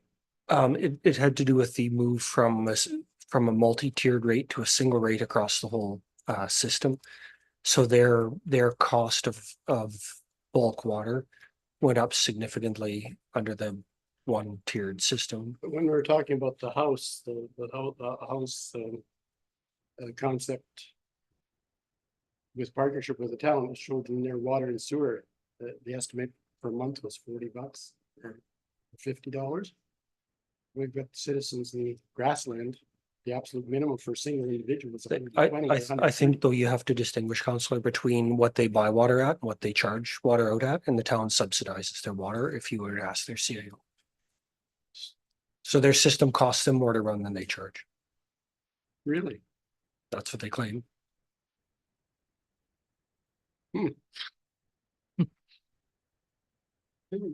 And so we can help them along with their subsidizing by. But it's working together. To come to a next year, they'll be paying the full rate of what everybody else pays. Okay, and then again, should something like that not come back to council? And we have a discussion about it before you, Council doesn't manage the commission though. should we not have some say? We don't manage the system, but when you're making concessions on our behalf, we should know, or it should be approved or should be discussed or something. It's I mean, the concessions to the precedent though commission, last though. year was certainly there, it didn't come back to council either. Yeah, I know, but I think that's the wrong precedent. Should be corrected. I guess the biggest thing is it's under the commission's umbrella. It's not under the county's umbrella. It's we buy water from them. So when myself and Reeve Hall go there, we put on our commission hat and it's best dealt, the best practices we can do for the commission. And let's call a spade. Everybody thinks of the municipality that they're under also. You can't tell me that they don't. So It's a commission hat that's put on the county head. But it also brought down the cost of water in the county, like it brought up the cost in the town and down the cost of water in the county, and it's not council's job to micromanage the committees, right? if we wouldn't have went with the flat rate last year, like with one rate across the board, we would have ended up, most likely our residents in Grassland, Wandering River would have been paying $111 a month. Right now, they're paying what, The 91? minimum right now is 120. What's that? The minimum right now is 120. 100. It's a minimum of 10 cubes at up $12 a cube for water and sewer. No, it's 913. Plus $3 for sewer, wastewater. Well, that's just a standard. That's wastewater and not in the town, that's worth a little bit more, I think, but It said their water and sewer on that estimate on that was $40 a month for water and waste and sewer. It's probably low. Their pricing though, I mean, I think that, their pricing is their pricing. yeah. Councillor Holland, did you have more questions on the trails or you okay? Good. Okay. On regional waste management, the update there, and again, I'll hope Councillor Minns will fill in the gaps, but with the budgets approved, there's a 2% increase in requisition. The next meeting is going to talk about some strategic planning for the long term with the commission. And I think the message was received very clearly around the closing of transfer sites. We'll see you later. Thank you. Waste collection rates went up by 6%. Actually was 10%, but we had a 4% fuel surcharge on there that was taken off and just put into the 6% rates. So that went up by 10%. Capital budget, like I said before, all coming out of dedicated reserves. Yep, fees bylaw, 2% increase, which was 2% last year, 2% this year again, just to keep up with everything as we keep going. More discussion next February regarding waste efficiencies, ideas, planning, trying to come up with better ways of dealing with waste instead of hauling it across Timbuktu. And regional landfill was broken into. The insurance liability is $5,000, and virtually I was talking to the commission manager this morning, and he said that we might get to that for cost of this break-in, but so no use going through insurance and that, so that's just an ongoing matter. It's what do you do? People really like garbage, I guess. They want to break into it. So yeah, other than that, that's about it. I think one of the discussions, and maybe it is worth bringing up, is there an appetite at council to consider pilot projects for door-to-door trash collection Yeah. in the hamlets in terms of services? Hugely good, or? I do know that they have been done in the past, but 30 some years ago. Some of us were pretty young. I would. But regarding that though, is ERP. ERP is if you have a waste collection already in place, it'll just roll over into it, right? And there's some where they might even pay, they might even pay for that. And it's EPR, extended producer responsibility. Yeah, ERP or EPR acronym. Anyway, I think it's probably a discussion for a different day, but also just something to. I know we've kind of threw it around this council before, and there are private companies, not even just the Waste Commission. There is a private company running around that will, look into possibly if you want to do it, but it's something let's think about it.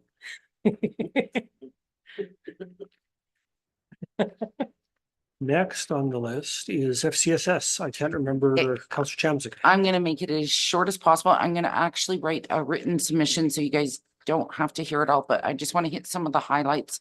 Honorable Danielle Smith was in attendance with the lineup of 20 MLAs during our FCSS AA conference. Mr. Van Dyken was there at a regional meeting.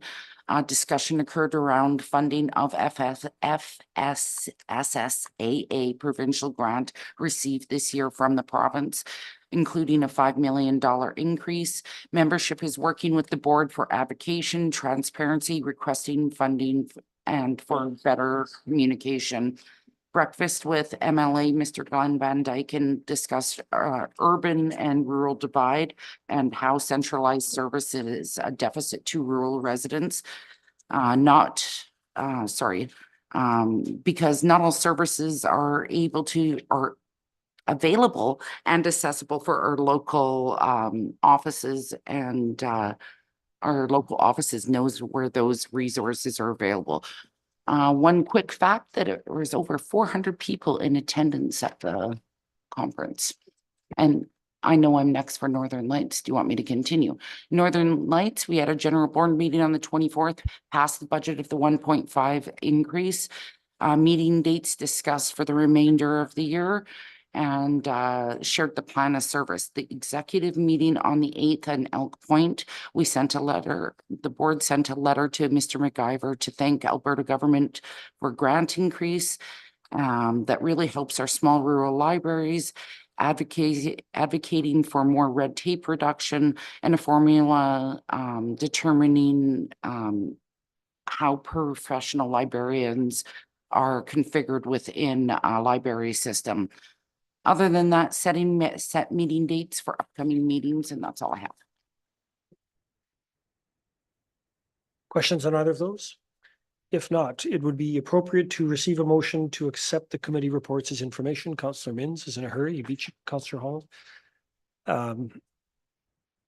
Counselor Mins has moved, we accept the committee reports for information. All those in favor? Opposed? Seeing none, we are now down to, what are we at, 7-0. The motion is adopted. There's no reason to stay any longer according to my agenda. So Counselor Gerlich has requested that we adjourn the meeting at 3:15 PM. But I ignored you.